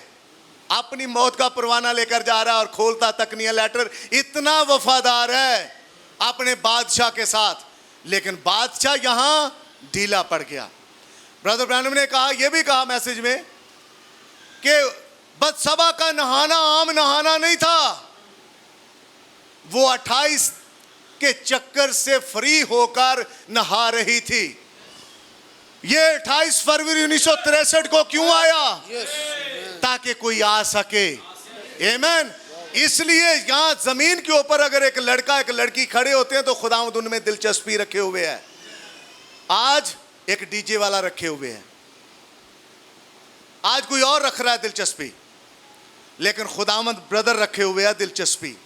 अगर मसीह यीशु मसीह के नसबनामे में खास पॉइंट के ऊपर वो औरतों को जोड़ता है, मर्दों को जोड़ता है और एक पैदाइश निकाल कर सामने लाना चाहता है, तो खुदा का एक खास मकसद है। आगे थोड़ा पढ़िए जरा। और रुजाम से अबिया पैदा हुआ, और अबिया से आसा पैदा हुआ, हाँ। और आसा से यहोशफत पैदा हुआ, और यहोशफत से योराम पैदा हुआ, हाँ। और योराम से उजिया पैदा हुआ, हाँ जी। और उजिया से योताम पैदा हुआ, और योताम से आखज पैदा हुआ, हाँ। और आखज से हिजकिया पैदा हुआ, और हाँ। हिजकिया से मनस्सी पैदा हुआ, और मनस्सी से अमून पैदा हुआ, और अमून से यूसिया पैदा हुआ। हाँ जी। और गिरफ्तार होकर बाबल जाने के जमाना में यूसिया से यकुनिया और उसके भाई पैदा हुए। सो ये वो सारे का सारा नसबनामा है। फिर आगे चलकर 18वीं आयत के अंदर अब यीशु मसीह की पैदाइश इस तरह हुई कि जब उसकी माँ मरियम की मंगनी यूसुफ के साथ हो गई तो उन दोनों के इकट्ठे होने से पहले मरियम हामला थी। ये चीज़ हम देख रहे हैं। और फिर ब्रदर ने कहा कि इंतखाब करना एक मर्द का काम है कि वो किस किस्म की लड़की को पसंद करता है, और अगर ये चेक नहीं करता तो ब्रदर ने एक मिसाल दी। उन्होंने कहा मैं एक ऐसे शख्स के साथ मार्केट में जाता था, वो करता क्या था, जानवर खरीदता था और जानदारों को खरीद कर अपने घर में लाता। व्यापारी था, और व्यापारी जब भी मैं उसके साथ जाता, कहते हैं अच्छा बड़ा जानदार होता था, गाय अच्छी बली होती थी, लेकिन वो कभी कभार तो देखकर हाँ में सर हिलाता, कभी कभार ना में हिला देता। तो फिर जब उसको समझ नहीं आती, गाय सेहतमंद होती थी अच्छी खासी, वो उसका मुंह खोलता और मुंह के अंदर झांकता और झांक कर फिर नफी में सर हिला देता, कहता नहीं भाई ये नहीं खरीदूंगा। तो ब्रदर ब्रैनम ने कहा कि मैंने उससे कहा कि अरे ये भाई आप ये क्यों कर देते हैं? तो ब्रदर ब्रैनम को कहता लड़के, क्योंकि लड़का ही था भाई ब्रैनम, कहते लड़के तू अभी नहीं समझेगा, तू मेरे साथ चल, मैं तुझे समझाता हूं। कोड आपके सामने पढ़ता हूं, सुनिए। अब हमें यहां साफ तौर पर मुस्तकबिल के घर में अपनी मुस्तकबिल की दुल्हन के साथ खुदा का मुकम्मल मंसूबा नजर आता है। अगर कोई शख्स किसी मलका सिफ्त से शादी करता है तो आप समझते हैं कि वो मुस्तकबिल में क्या तलाश कर रहा है? सुनिए, कोई शख्स ऐसी औरत से शादी करता है जो घर में रहना ना जानती हो। अगर ऐसी लड़की पसंद कर लो जिन्हों हर वेले झूठे चढ़े रहन, आज मासी हल, कल फुफी हल, परसों ताए हल, चौथ ਨੂੰ ਉੱਥੇ परसों ਉੱਥੇ, तो फिर बंदा तो रह गया बेचारा इना कमा जो गई। क्यों ब्रदर लुका? अगर आए दिन आपको चक्कर चढ़ जाए तो चक्कर नहीं उतरेंगे। इसलिए इंतखाब करने से पहले मैं बताना चाहता हूं कि ये जो मामलात हैं ये औरत को देखने हैं और जिसका इंतखाब आप भाई कर रहे हैं। आज सुनिए, अगर कोई शख्स ऐसी औरत से शादी करता है जो कभी घर में ना रहना जानती हो, तो आप जानते हैं कि वो मुस्तकबिल के लिए क्या तलाश कर रहा है? जानते हैं आप क्या तलाश कर रहे हैं। और मैं ये एक हौलनाक है, लेकिन मैं इसे कहने की ज़रूरत महसूस कर रहा हूँ। और आम तौर पर जो कुछ कहने की ज़रूरत महसूस करूँ तो वो मुझे कहने दें, चाहे कोई भी किसी भी तरह का आपको दुख या तकलीफ महसूस हो, लेकिन मुझे कहने दें। खुदा की तरफ से ये बातें होती हैं। मैं एक आदमी के साथ जानवर खरीदने जाया करता था। मैंने नोट किया कि वो बूढ़ा दोस्त कीमत लगाने से कबल बच्चिया या गाय के मुंह के अंदर देखा करता था। फिर वो उसके सर को घुमाकर इधर उधर से देखता था।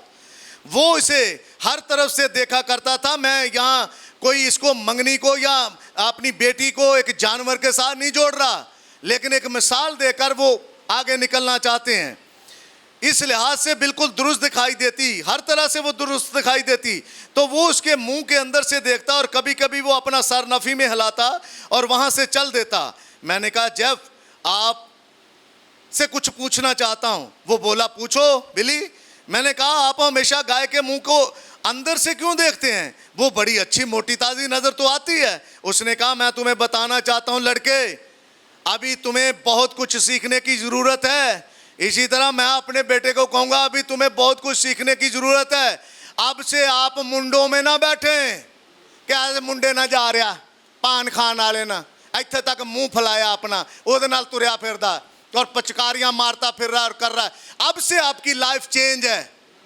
मैं आपको कुछ और गहरे में बताना चाहता हूँ। मैं एक ऐसे शख्स को जानता हूँ जिसकी शादी हुई, और जब उसकी शादी हुई उसका एक दोस्त था, और दोस्त को पता होता था कि बंदा तो अब घर नहीं है, और वो घर आ जाता था।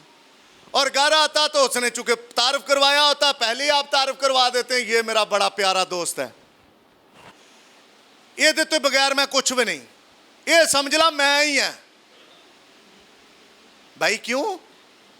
तुसी नहीं हो, तुसी नहीं हो सकते, आप उसके शोहर हैं, वो उसका शोहर नहीं हो सकता। कभी कभार इमोशनल होते हुए हमारे भाई हमारे बेटे ऐसी हरकतें करते हैं, ऐ समझ ला मैं ही है बड़ा मेरा जिगरी यारी, ये बहुत अच्छा, ये सारा काम मेरा ही करता ही। तो ब्रदर ब्रैनम ने कहा 4 चीजें सर के अंदर हैं, समझ आई? देखता मर्द है तो आप उसको ऑलरेडी उसकी आंखें बंद कर रहे हैं कि आंखें बंद करके इस पर भरोसा कर जा। वो भाई घर नहीं होता था, उसका दोस्त घर आता था, अब नई नई शादी हुई थी, और वो भी आगे से ऐसी अकल ना आती चीज ही कोई नहीं, और वो लेट जाता और वो उस लेटे के सर के बालों में ऐसी उंगलियां फेरती। किसी ने मुझे कहा यार ये क्या तमाशा चल रहा है? मैंने कहा अच्छा भाई तमाशा रोक देते हैं। मैंने फिर उसको कहा मैं क्या पाई, शादी तेरी हुई है कि ओदी हुई है, इसको मना करो। तो ब्रदर आज से जब आप चर्च से निकले, वो जिगरी यार कांटा लगा दो। मैं ये नहीं कहता कि रिश्ता खत्म करो, कुछ लिमिट उनकी रख दो। आज के बाद आपको बदलना पड़ेगा, अगर नहीं बदलोगे तो बर्बादी आपका इंतजार करेगी। बदलो, देखो, आपकी ये जो 4 काम है ना, देखना, सूंघना, चखना और सुनना, ये अब तेज हो जाने चाहिए, क्योंकि ये चारों काम आपके हैं, आपने करने। और एक लड़की का, औरत का सिर्फ काम छूना ही है। और जो मोहब्बत को पेश करता है वो आपसे मोहब्बत करेगी, और वो बंधन में भी है कि आप इसे करें। लेकिन बाकी के 4 काम आप देखें ना, बंदे को लांगाओ, आ जाओ, लिमिट में रखें लोगों को। जब आप लिमिट में रखोगे आपकी जिंदगी आसान बन जाएगी। मिसाल के तौर पर कुछ होते हैं जिनको पानी पिलाकर फारिग करना होता है। अक्सर लोग कहते हैं इन्हों दा पादरी कहता पानी भी ना पूछो। कुछ होते हैं जो बगैर पानी के फारिग करने वाले होते हैं। कुछ होते हैं जो घर में उतार लिए जाते हैं, जिनके लिए खाना बनता है, जिनके लिए सब कुछ होता है। ये तमीज़ आपको होनी चाहिए कि आपको घर किसको ले जाना है, किसको रखना है। तो कई वेले टुरे होंगे एवं, उन्होंने सवेरे आ जाना मुँह नेरे, नाश्ता भी ताड़े करो, दोपहर, ये मैं अपनी कलीसिया की बात नहीं कर रहा, लेकिन मैं आपको कुछ सिखा रहा हूँ। सवेरे भी करनगे, दोपहर ਨੂੰ भी करनगे, रात का भी करनगे। जो उन्होंने तुसी पूछो ना कि ओ मुंडिया तू जाना नहीं, मैं सोच रहा कल ही चला जावा। क्यों भाई, आपको कोई काम नहीं है? ऐसों को बोलो कोई काम नहीं है आपको, जाएं अपने काम पर, हमने काम पर जाना है, हमारे घर कोई नहीं रहता। ये आपको देखना है ब्रदर, आपने देखना है। वरना कल को जब आपके बीच में अनबन होगी, फिर आप कहेंगे वो नहीं ठीक, वो कहेगी वो नहीं ठीक, तो ये मामलात आपके बिगड़ सकते हैं। तो ब्रदर ब्रानम कहते हैं वो जेफ भाई उस गाय के मुंह को खोलता है और खोलकर देखता क्या है? नबी कहते हैं वो मुझे कहता, मैं इसके मुंह के अंदर देखता हूं कहीं ये बाजारी तो नहीं है। कहते हैं आपको कैसे पता चलेगा? कहता कोई शापर मुंह में अटका होगा, मुझे नजर आ जाएगा। ये हमेशा अपने चूल्हे को नहीं जलाना चाहती, ये हमेशा उधर पिज्जा बर्गर लटम पटम सो एंड सो ही करना चाहती है। तो ब्रदर इंतखाब करना आपका काम है। आप कैसी औरत को पसंद करते हो जो पूरी जिंदगी आपको होटल से लाना पड़े? ऐसी औरत को पसंद करेंगे, ये इंतखाब आपका है। सुनिए, कहते हैं शॉपर होगा तो मुझे पता चल जाएगा कि ये बाजारी है, ये बाजारों में फिरने वाली है। तो कहते हैं इससे क्या फर्क पड़ेगा? कहने लगा इससे फर्क ये पड़ेगा, ये बछड़ा तो दे देगी, एक बच्चा तो पैदा कर देगी, लेकिन कभी जिंदगी में बच्चे की मां नहीं बन पाएगी, उसको पालेगी नहीं। उन्होंने कहेगी लै नानी तू आ गई, चल तू ही संभाल लेनो, लै मासी तू आ गई तू ही संभाल। औलाद खुदावंद किसे देता है? बाप और मां को। वो कभी फुफे फुफी को नहीं देता, कभी ताई ताई को नहीं देता, कभी नानी नाने को नहीं देता। ऐसे कईयों ने जन्म तो दे दिया लेकिन अगले के ऊपर डाल दिए, लो तुसी संभालो। ऐसा काम नहीं है। नबी ने कहा बच्चा सबसे ज्यादा अपनी मां की सुनता है, और जब अपने बच्चों को आप अपने पास रखेंगे तो तरबियत भी आप ही देंगे, क्योंकि खुदा अपने खानदान के साथ दिलचस्पी रखे हुए है। खुदा को आपने पहले से निकाल दिया है। फिर ब्रदर ब्रैनम कहते हैं कि लड़की का क्या करें जिससे मंगनी हो रही है, उस औरत का क्या करें जिससे शादी हो रही है, उसका भी मुंह खुलवाओ। आप क्या उसका खोल के चेक करें कि क्या हमने कोई दांत निकालना है उसका? क्या करें? उसके साथ बैठो, गुफ्तगू करो, कितना के कलाम जानती है, मुंह के अंदर से आ क्या रहा है कि ये आ रहा तेरी ऐसी थी तैसी थी तेरी वैसी, ये निकल रहा उसके मुंह से।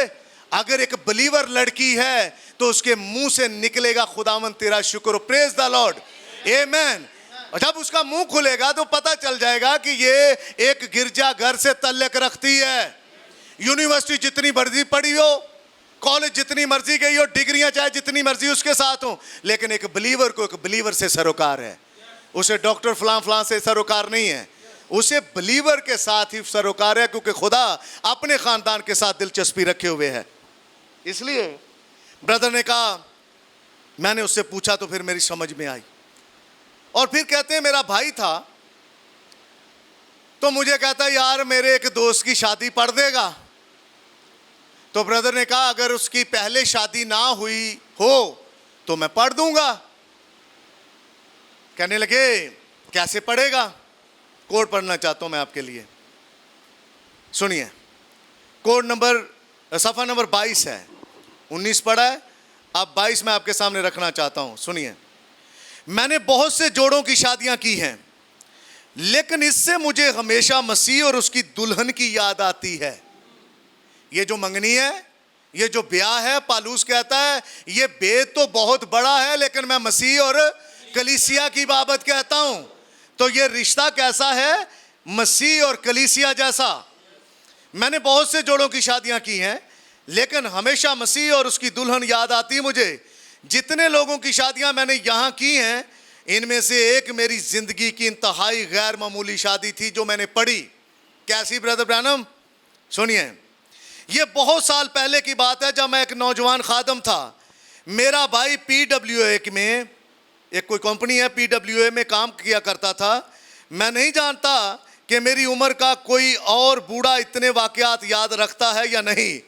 वो गवर्नमेंट का कोई मंसूबा था और मेरा भाई तकरीबन 30 मील के इलाका में काम करता था। उसे कुछ सराउंडिंग एरिया दे दिया गया था और वो पानी जमा करने के मंसूबे के लिए कुछ झीलें खोदते थे। वहाँ एक लड़का काम किया करता था, यानी मजदूरी। और ये जेफरसनविल में मेरी रिहाइश वाले इलाके से कोई 100 मील दूर थी जगह। मैंने एक दिन मेरे भाई से कहा, ढोक, मैं चाहता हूं कि अगर पादरी की फीस अदा करने के लिए मेरे पास रकम आ जाए तो मैं शादी कर लूं। वो भाई जो मजदूरी करता है, वो अपने ब्रदर ब्रैनम के भाई से बात करता है कि अगर पादरी दी फीस मेरे को आ जाए ना तो मैं शादी कर लेता हूं। तो वो भाई आकर पादरी साहब से बात करते हैं, यानी ब्रदर ब्रैनम से, कि यार एक बंदा है तो उसकी शादी पढ़ दे तू, उसको फीस नहीं हैगी। तो ब्रदर ब्रैनम कहते हैं मैं पढ़ दूंगा अगर उसकी शादी पहले नहीं हुई। तो पादरियों को पता चल जाना चाहिए कि निकाह दे उत्ते निकाह नहीं पढ़ी था।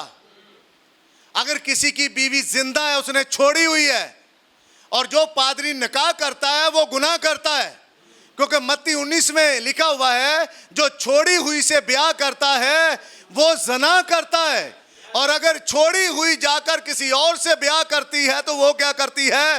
वो उससे ज़ना करवाता है, क्योंकि बीवी किसी और की थी, अब हो किसी और की गई है। ये मामला है बहनों। शादी कोई गुड्डे गुड्डी का खेल नहीं है, ना मंगनी ना शादी। हम अपने बच्चों को कहते हैं ये एक ही बार होनी है, ये अच्छी तरह सोच विचार करके फैसला करके करो। कभी कभार हादसाती तौर पर हो जाती हैं, खुदा उनका भी भला करे। चल रही हैं उनकी भी कामयाब, और यहाँ बैठे हुए हैं, हाँ। लेकिन खुदावंद के फजल से वो खुदावंद के कलाम के नीचे रहकर जिंदगी बसर कर रहे हैं। आमीन। खुदावंद ने मुहैया किया उनके लिए, और खुदावंद के फजल से वो एक हुए, और आज खुदावंद ने उनको बच्चे भी दिए, और बच्चों को एक पॉइंट मिला कि वहाँ से वो सीख सकें। तो ब्रदर ने कहा मैं पढ़ दूंगा उसकी शादी। तो लिखा है लाइसेंस बनवाने के लिए मेरे पास काफ़ी रकम थी, लेकिन पादरी की फीस की रकम मुझसे नहीं हो पा रही थी। वो शख्स कहता है कि डीजे वाले लिए तो पैसे है ने भाई, तंबू कनाता लिए भी है ने, पर पादरी के लिए मेरे पास पैसे नहीं है। तो भाई ब्रैनम का भाई आकर उससे बात करता है। तो सुनिए, डोक ने कहा मेरा भाई खादम है, मेरा ख्याल है कि वो तुम्हारी शादी कर देगा।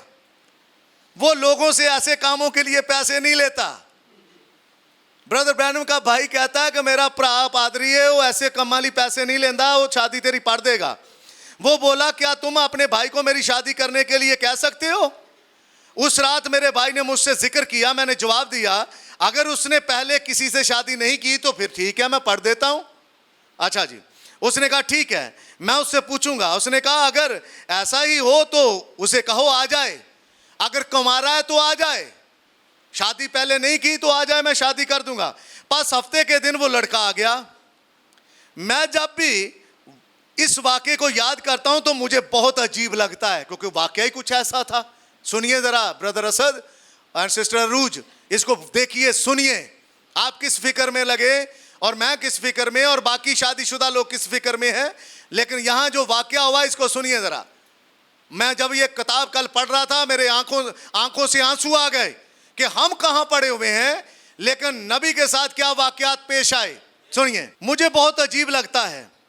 इस बरसाती दोपहर को एक पुरानी सी शिवरलेट कार आई, जिसकी बड़ी बत्तियों को तार से बांधकर काबू करने की कोशिश की गई थी, जिस तरह साडा जनरेटर, ओदी बोतल भी सामने तारा ना बनी है। तो गाड़ी की जो हेडलाइटें थी उनको तारों से बांधा हुआ था। इतना दूल्हा गरीब था। असी की कहते हैं शादी करनी है, पता चल जाए। किसको पता लगाना है? तानू ही लगना पता, आपको ही लगना। हमने तो खाना खा के आ जाना है, चाहे 7 तरह का खाना बना दो, हमने खा के आ जाना है। पता भाई तानू ही लगना है।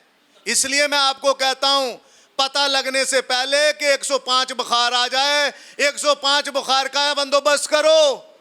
ना चढ़े बुखार आपको 105, आप अपने लेवल, अपने सोर्स के मुताबिक जंग लड़ें। चलिए थोड़ा आगे चलते हैं। कोई नहीं दुनिया सोचती, हम ही हैं आपके रिश्तेदार, हम आपका भला करना चाहते हैं। अगर आप किसी और को दिखाना चाहते हैं उसका मुझे नहीं पता। मैं कह रहा हूं खुदा आपके अंदर दिलचस्पी रखे हुए है। आप खुदा को टाइम दो, खुदा को दिखाओ कि खुदावंद हम इस शादी में आपको बुलाते हैं, आप आइए हमारी शादी में। सुनिए,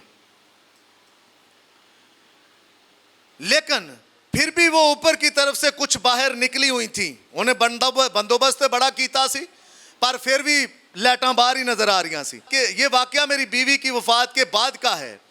तब मेरे पास 2 कमरे थे, डोक और मैं। डोक उस शख्स का नाम है जो उसे लेकर आ रहा था, भाई था ब्रदर ब्रैनम का। उनका इंतजार कर रहे थे। जब वो लड़का कार से उतरा तो मैंने अंदाजे से उसे पहचाना, वरना उसमें किसी किस्म की दूल्हे वाली बात नहीं दिखाई देती थी, जिस तरह आजकल के दूल्हे लश पश होए होंदे ने। पहले जो मैं बात कर गया हूँ, टोपी, तलवार, सोटी, ऐनक, फलाना टमकाना, सो एंड सो, जो कुछ भी है उसमें कोई बात ही नहीं थी दूल्हे वाली। मैंने, अच्छा ब्रदर ब्रैनम कहते हैं उसके पास जूती भी नहीं थी पाँव में। करने की आया सी? शादी करने आया था, पाँव में जूती भी नहीं थी। वो तो नहीं सी परेशान हो गया कि रूज की देख लेगी, ये देखो तो जुत्ती नहीं ले सकता। वो नहीं सोच रहा था, आ गया नंगे पाँव। सुनिए क्यों आया नंगे पाँव? क्योंकि खुदा के सामने एक होने जा रहे थे, खुदा के सामने खड़े थे। सुनिए उसका प्यार देखें जरा। मैंने $1.5 में बड़ा खूबसूरत जूती का जोड़ा खरीदा था। पादरी साहब कहते मैंने अपने लिए, लेकिन उस बेचारे के जूते नहायत पुराने से थे और पतलून भी खस्ता हाल थी। उसने पुरानी सी छछुंदर के चमड़े की जैकेट पहनी थी, पुरानी सी।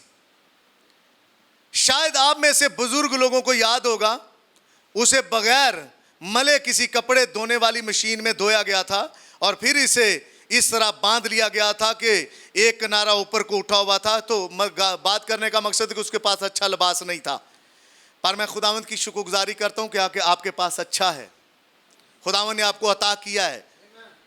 क्या लोगों को दिखाने के लिए हम करें? जो कुछ आपके पास है आप उसी के साथ खुदावंद के सामने झुक जाएं, खुदावंद उसी में आपको ब्लेस करेगा।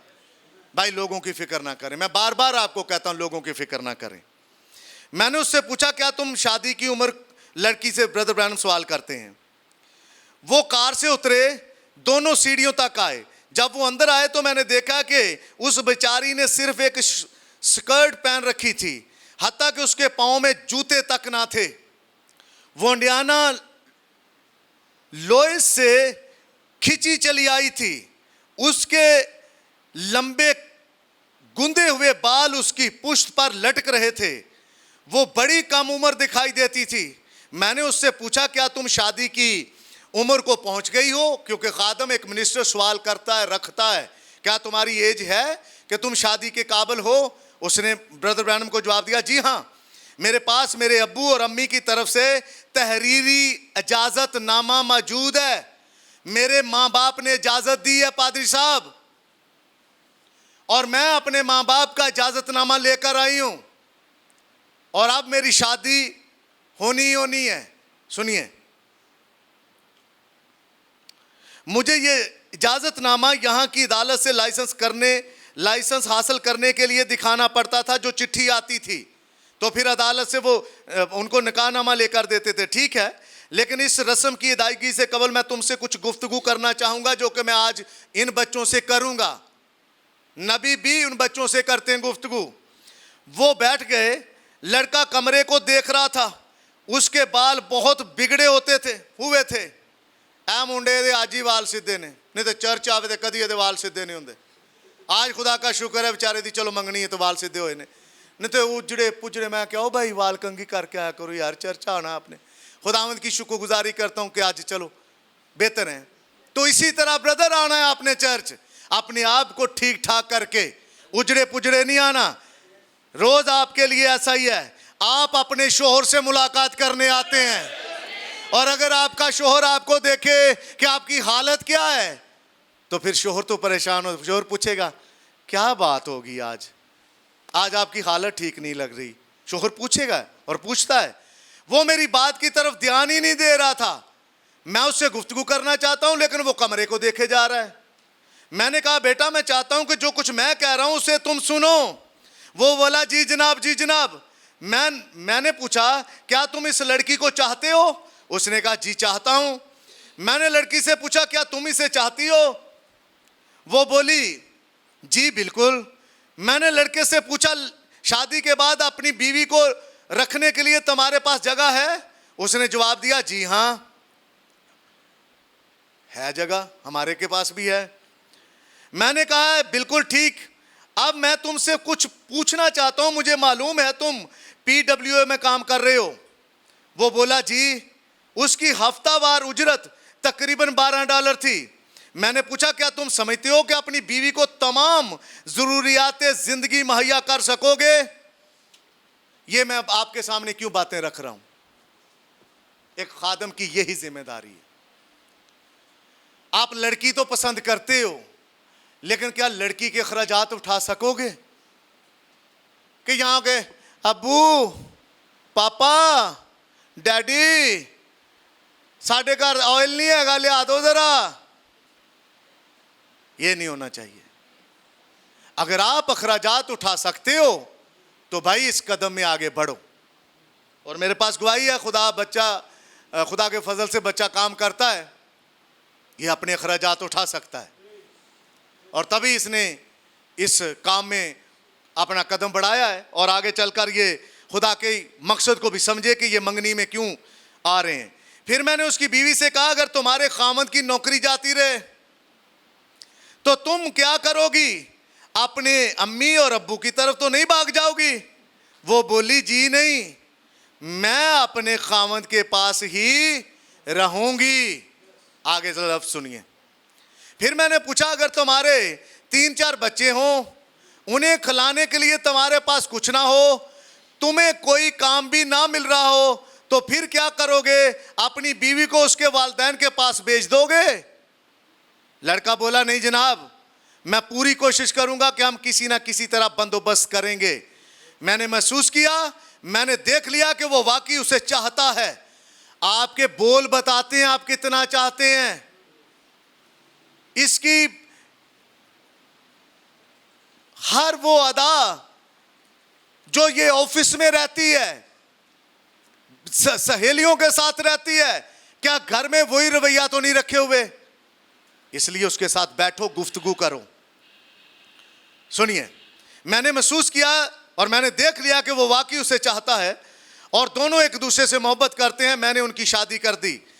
बाद में मैं सोचने लगा वो उसे लेकर कहां गया होगा। ब्रदर ब्रैनम कहते हैं जब मैंने शादी पढ़ दी, इनकी भी मैं पढ़ दूंगा, तो मैनू मुंडा लभे ही ना 2 साल, कुड़ी भी ना लभे 2 साल, गए किथे? तो ब्रदर ब्रैनम कहते यही मैं सोच रहा, साल गुजर गया। मैंने कहा मैं देखूं तो सही वो गए कहां। मैंने अपने भाई से पूछा, मैंने कहा वो कहां रहते हैं। उन्होंने कहा वो फलां जगह पर रहते हैं। अच्छा। ब्रदर कहते मैं गया, जब मैं गया तो मैं उनके घर की छत देख रहा हूं, एक टीन की पड़ी हुई है, बहुत छोटा घर है, एक ही कमरा है, साथ में किचन है। वो आता है अपने घर में, दोनों मियां बीवी अपने कमरे में बैठे हैं। कहते मुझे अच्छा तो नहीं लग रहा बताने में, लेकिन मैं आपको बताना चाहता हूं, मैं इस घर से गया था कि उनकी जिंदगी कैसी गुजर रही है। कहते दोनों मियां बीवी बैठे हैं और आपस में बातें कर रहे हैं, और वो लड़का कहता है प्यारी वो तुम्हारे ऊपर सूट बहुत अच्छा लगेगा, मैं आज एक विंडो शॉपिंग की जगह पर देख कर आया हूं, मैंने देखा है वो बहुत प्यारा सूट है। तो आगे से बोलती कहती नहीं प्यारे वो इतने पैसों का है, महंगा सूट है, मेरे लिए क्यों खरीदोगे, हम इससे कोई और काम कर लेते हैं। तो ब्रदर ब्रैनम कहते हैं वो एक दूसरे का हाथ पकड़ते हैं और फिर बातें करना शुरू कर देते हैं। और नबी कहते हैं मुझे अच्छा तो नहीं लग रहा है कि एक मियाँ बीवी को ऐसे देख रहा हूं, लेकिन वो आपस में इतनी गुफ्तगू में आगे निकल चुके हैं कि उन्हें अंदाजा नहीं है कि उनको कोई देख रहा या नहीं देख रहा। फिर कहते हैं मैं थोड़ा साइड पर हो गया और मैं फिर उनकी गुफ्तगू को देख रहा हूं और सुन रहा हूं कि वो आपस में एक दूसरे के साथ किस कदर मगन है। और मैंने खुदावंद की शुक्रगुजारी की कि ये जोड़ा बिल्कुल एक दूसरे के साथ मोहब्बत करता है, चाहे दुख है सुख है कुछ भी हो, ये एक दूसरे से प्यार करते हैं। ब्रदर ब्रैनम कहते हैं, मैं लफ्ज पढ़ना चाहता हूं जरा आपके सामने। कहते हैं मैं पीछे हटा, उनका घर देखा और मैं पीछे हटा, और मैंने पीछे की जानब देखा, मुझे दूसरे घर की छत का गुंबद मनार सा दिखाई देता है, बड़ा घर बना हुआ है, आलीशान घर बना हुआ है। और बाइबल में एक आयत है, मोहब्बत वाले घर में जरा सा साग पात, नफरत और बुग़्ज़ वाले घर में पले हुए बछड़े से बेहतर है। आपकी जिंदगी एक नमक मिर्च के साथ मोहब्बत के साथ गुजर रही है, खुदा उस घर को अपना घर कहता है। दुख सुख आते हैं, लेकिन यह म्यार नहीं होना चाहिए कि मैंने तो ले सूट नहीं लैके दिता, मैं फलानी जगह ते जाना सी ते बंदा ही नहीं चंगा। आज सोच लें, चंगा दिखने में बड़ा अच्छा लग रहा है, ब्लू सूट पाया, ठीक है खूबसूरत है, आज चेक कर लें, कल को अगर आपको किसी पार्टी में सूट नहीं मिलता तो यही शख्स बुरा हो जाएगा? नहीं, इसको आपने खुदा की हजूरी में कबूल करना है। और जिन्होंने किया है उनके लिए भी मैं खुदावंद की शुक्रगुजारी कर रहा हूं। सुनिए, कहते हैं मैं दूसरी तरफ देखा एक बड़ा मनार सा घर दिखाई देता है, और मैं कुछ देर वहां खड़ा उसे देखता रहा। मैंने सोचा दौलतमंद कौन है, कौन है दौलतमंद? ये ट्रिपल स्टोरी वाला घर जिसमें हस्बैंड वाइफ की नहीं बनती, बीवी शोहर से चोरी करती है, शोहर बीवी से चोरी करता है। लेकिन मैं टीन वाले घर में देखता हूं कि मोहब्बत है। ये ट्रिपल स्टोरी वाले घर में मोहब्बत नहीं है। नबी से सवाल होता है कौन सा घर बेहतर है? सुनिए, दौलतमंद कौन है? मेरे दिल में ख्याल आया, ब्रैनम क्या तुम इन दोनों में से तुम्हें एक जगह का इंतखाब करना पड़े तो कौन सी जगह का इंतखाब करो? आपको मैं कहता हूं, आप एक ऐसे रिश्तेदार के पास जाएं जिसके पास गाड़ी हो, रेंज रोवर हो, सब कुछ हो, मॉडर्न बच्चे हों, उनके पास एसी कमरे हों, सब कुछ हो, लेकिन आप जाएं और आपको वो वेलकम ना करें। कल मेरी बीवी एक बात कर रही थी, फलां जगह पर जाना, फलां जगह पर जाना है। मैं कहते कहते रुक गया, लेकिन आज यहां से कहता हूं जिधर आपको कोई वेलकम करने वाला नहीं है ना, उधर ना जाएं। ये म्यार नहीं है कि उनका घर कच्चा है या पक्का है, या चाय दी है या दूध नहीं दिया, या ये नहीं दिया या वो नहीं दिया। जिधर आपको कोई वेलकम करने वाला नहीं है उधर जाने से अपने कदम रोकें, पर जो आपको वेलकम करते हैं कभी उधर से पीछे ना हटें। ये खुदावंद की मर्जी है। ब्रदर ब्रैनम ने कहा, मुझे कहा गया चुनाव कर, तो किसका करेगा?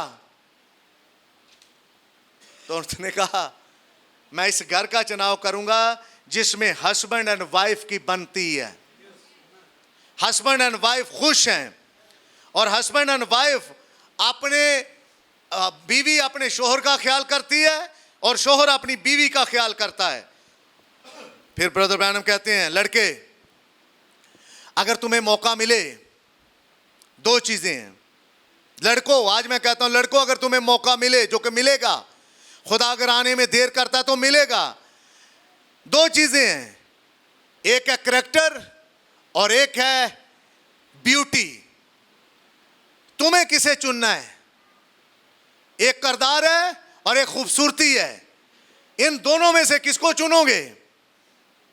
नबी ने कहा जो बिलीवर है वो किरदार को चुनेगा, क्योंकि किरदार मिटता नहीं है, किरदार कभी मिटता नहीं है, खूबसूरती चली जाती है। 20-22 साल में है, 35 साल में आहिस्ता आहिस्ता जाना, 40 साल में जाना शुरू होती है, चेहरे पर हाथों पर झुर्रियां, आंखें धुंधला जाती हैं, सब कुछ खत्म, क्योंकि बाइबल कहती है खूबसूरती धोखा है। आज तो हो सकता है कि लड़की खूबसूरत लगे, लेकिन कल को एक चीज को आपको चुनना है, या तो खूबसूरती या किरदार को। और नबी कहते हैं काइन को लगा कि खुदा खूबसूरत इबादत पसंद करता है, क्वायर मॉडर्न हो, लड़कियां मॉडर्न हो, गाने वालियां, बाजा बजाने वाला मॉडर्न हो, चाहे वो कैसा भी हो, पोनी पहन के आया हो, कड़े पहन गए हो, जैसा तैसा भी हो, 2 बीवियां रखी हो, 3 रखी हो, कैसा भी, हमें इससे क्या सरोकार? हमने तो देखे जी चर्च में तबला बजवाना है। क्या खुदा वो पसंद करता है? कभी नहीं करेगा। नबी ने कहा किरदार चुनो लड़कों, किरदार, करैक्टर। शादी से पहले एक लड़के को दुआ करनी चाहिए। अब नबी आखिरी बात करके इसको बंद करते हैं, और मैं भी बंद करना चाहता हूं क्योंकि टाइम हो गया। सफ़ा नंबर इसी किताब का 39 है, और 39 सफ़ा नंबर के अंदर यही हाल कलीसिया का है। कलीसिया भी आज खूबसूरती को पसंद करती है, वो किरदार को नहीं पसंद करना चाहती। किरदार ब्रदर जिधर भी हो, नबी ने कहा आपका किरदार, आपका करैक्टर 10 स्पीकरों से ज्यादा ऊंचा बोलता है, फ्लैक्स से ऊंचा बोलता है। पूरे टाउन में फ्लैक्सेस लगा दो, फलां पादरी आ रहा, फलां पादरी आ रहा, फलां पादरी आ रहा, लेकिन खुदा दिलचस्पी रखता बैकग्राउंड में, ये कहां से आ रहा है कौन? क्या ये मेरा खादम कहलाने के लायक भी है? बाइबल कहती है मर्द लंबे बाल ना रखे, खादम ने रखे इथों तक, ते हर वेले छू छड़ाकी करन ते लग्या रहिंदा, हर किसी के अंदर उसे बदरूएं नजर आती हैं, और यही हो रहा है। और 4-4, 5-5 सोने की अंगूठियां पहनी हुई हैं, ये नुमाइश है, और खुद कलाम की ताबेदारी में नहीं है। भाई पास्टर जब खुद कलाम की ताबेदारी में नहीं है, बाप जब खुद कलाम की ताबेदारी में नहीं है, ते बुढ़ी नूं किंज ले आएगा? ते अगों नूं की कहंदा मैं तेनू सीधा कर देना। वो कहती कदी खुदा मैनू भी मौका दे, मैं भी तेन पुठियां करांगी। यही सुनना आपने? फिर तुसी जो उन्होंने सीधा करना है, तो फिर वो भी होता भी टाइम लगेगा, किसी दिन वो भी करेगी आपके साथ कुछ। कईयों के साथ होता है, बाजार जो दुनियावी लोग हैं वो फिर आगे रोते, मेरी बनी नहीं थी इसलिए मैं छाड़ दी थी, तो मैं कहा तू की करन दिया, मैं पादरी हूं। सोचो, ये शादी ही आपको बनाए रखे है ब्रदर। आज जो भी हैं, जहां भी हैं, आप अपने फैसले की वजह से हैं, आपके इंतखाब की वजह से। ब्रदर आशर जिधर हैं अपने इंतखाब की वजह से हैं, ब्रदर आसफ जिधर हैं अपने इंतखाब की वजह से हैं, ब्रदर शहाब जिधर हैं अपने इंतखाब की वजह से हैं, ब्रदर डीकन जिधर हैं अपने इंतखाब की वजह से, ब्रदर लूका शादीशुदा लोगों की बात कर रहा हूं, आप अपने इंतखाब की वजह से, मैं जिधर हूं अपने इंतखाब की वजह से हूं। आप जिधर होगे अपने इंतखाब की वजह से होगे। कई बार ये चीजें देख चुके हैं। आने वाले दिनों में हम कपल्स के ऊपर बात करना चाहते हैं। सिर्फ शादीशुदा लोग ही बैठेंगे और उनके ऊपर बात करेंगे और होंगी बातें हमारी। और फिर जाकर ब्रदर ब्रैनम ने कहा कि आप पूरी ताकत लगा लें, पूरा जोर लगा लें, कभी आप सूअर को बर्रा नहीं बना सकते।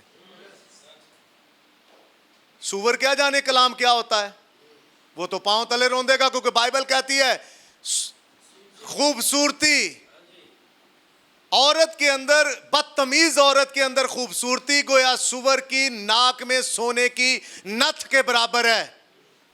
उन्होंने पादो नथ सोने दी, उन्हें तो मिट्टी च मुंह मारना है, नाक मिट्टी में उसने दसनी है।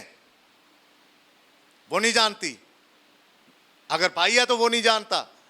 ब्रदर ने कहा मुझ में इतनी ताकत नहीं है कि मैं एक सूअर को बर्रा बना सकूं। जब नबी में नहीं है तो मैं और आप क्या कर सकते हैं? कभी नहीं कर सकते। इसलिए ब्रदर, जो बनाए आलम से पेशतर बर्रा है, वो अपनी बर्रे वाली जिंसी पैदा करेगा। जो बनाए आलम से पेशतर सूअर, मैं किसी को सूअर नहीं कह रहा, लेकिन जो हैं वो पहचानेंगे अपने आप को, क्योंकि बाइबल के अंदर ये बात दर्ज है, जो औरत आप इंतखाब करके लाए हो वो आपका घर खड़ा करेगी, आपका घर बनाएगी। लेकिन अगर आपने ऐसी पसंद कर ली है कि आपका घर ही ना बन पाए, ब्रदर 24-24 घंटे ड्यूटी कर लो,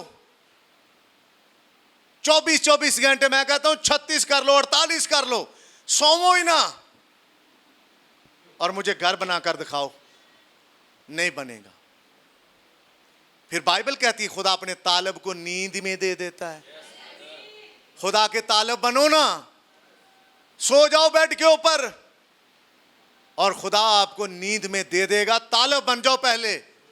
और बाइबल कहती है पहले उसकी बादशाही की तलाश करो। हुण विआह हो गया, हुण तो असीं इधर सफर करने लंबे ड्राइव के उत्ते जाना, संडे नूं चर्च होवो। शादी आपकी हो गई है, अगले संडे आप चर्च हो, क्योंकि चरवाहा भेड़ों के साथ सख्ती भी कर लेता कभी कभार। ओदी लत्त तोड़ के उन्होंने इत्थे चुकदा। हाँ जी, उन्होंने कहता कोई भेड़ कहती बड़ी भुख लगी पारी साहब, कहता खवावांगा तेनू, बाकियों नूं खाण दे, तेनू अज भुख लवा के खवावांगा। अगर आप मुझे शादी के बाद नजर ना हो, पता चले फलान से लिया ले गई मुंडे नूं, फलाने वाले ले गई, फलाने वाले संडे को चर्च, नहीं तो पूरा चर्च ऑर्डर पीछे ला दांगा, पता करो लबो किथे गए ने। कि पादरी को यहां तक ही रखा हुआ है कि मंगनी कर दो तो ब्याह कर दो तो बस असी रफू चक्कर। आप खानदान बन रहे हो चर्च का, आज से आपका स्टेटस चेंज है। जो फैमिली लिस्ट है उसमें आप अपनी अलग से फैमिली, ओदे नाल नहीं भाई नाल असाम नाल, आपकी अलग से फैमिली है, अलग से। और जब आप अलग से खानदानी तौर पर आओगे, आपका मकाम, आपका स्टेटस भी चेंज है, क्योंकि आपने इंतखाब किया है। मैं पढ़ना चाहता हूं कोड आपके लिए, सुनिए। यही हाल कलीसिया का है। जैसे जैसे वो ये साइंस और इंसान के तैयार करदा लाए अमल से कुछ हासिल करने की कोशिश कर रही है, उतना ही ये खुदा से दूर और मौत के करीब होती चली जा रही है। साइंस ने की कर दिता, मुखालिफ नहीं है हम साइंस के, हमारे बच्चे पढ़ते हैं, उनको पढ़ना भी चाहिए। इतों ही बच्चे सुन के घर जाके कहते ले पारी साहब ने क्या नहीं साइंस नहीं रखनी। मैं तो नहीं कह रहा, मैं कह रहा हूं कि जितना जितना आप करीब होते चले जा रहे हैं, उतना ही खुदा से दूर होते चले जा रहे हैं। सुनिए जरा, मौत के करीब होते चले जा रहे हैं, ये दुरुस्त है। कलीसिया का इंतखाब इसी तरीके पर मत कीजिए जिस पर आपने बीवी का इंतखाब किया है। बीवी दा ते कर लिया जे मॉडर्न देख के, लेकिन कलीसिया का प्लीज मत इंतखाब ऐसा करें कि एक मॉडर्न कलीसिया आप पसंद कर लें। वो करेगी क्या आपके साथ? सुनिए, साइंस ने कलीसिया के लिए जो कुछ किया खूब किया, लेकिन आपकी बेहतरी इससे दूर रहने में है। उसने रंग पाउडर और तरह तरह की दीगर तमाम आराइशी एशिया बनाई। खुदा के कलाम की खुसूसियात का इंतखाब कीजिए, ऐसी चीज़ों का इंतखाब ना कीजिए, खुदा की खुसूसियात का इंतखाब कीजिए। अब आइए आज की कुदरती दुल्हन और नामनहाद कलीसिया दुल्हन का हम मुआवजा कर लें। आज के दौर की किसी ऐसी औरत का तस्वर जहन में लाइए जिसकी शादी हो रही हो। उसे देखने के लिए साइंस ने उसे तैयार करने के लिए उसके लिए क्या कर दिया है? सबसे पहले उसने अपने बाल कटवाए हैं। साइंसी दुल्हन ने बाल कटवाएगी औरत, पर बाइबल क्या कहती है और कलाम कहता है और नबी ने भी कहा, अगर शोहर ऐसा करने देता है तो इसका एक दिन जवाब शोहर देगा खड़ा होकर। शोहर से पूछा जाएगा कि भाई साहब, आपको लंबे बालों वाली नहीं थी पसंद, आपने रख के कैंची कटवा दी। कलीसिया और उसकी हालत वाला मैसेज उठाइए। जब बालों को कैंची लग जाती है फिर शमसून का क्या हाल है आप जानते हैं। जब उसके बाल काटे गए तो जिन आंखों से शमसून अपनी लटों को देखता था, क्या वो आंखें रही? फिर टिटोलता था, बस चक्की पीसता था। बहनों, बेटियों, अगर आपको ये लगता है कि आप बाल कटवा के ज्यादा खूबसूरत लगती हैं तो आप अपने खुदा के कलाम को रद्द कर रही हैं। क्या कोई कलाम को रद्द करके बरकत पा सकता है?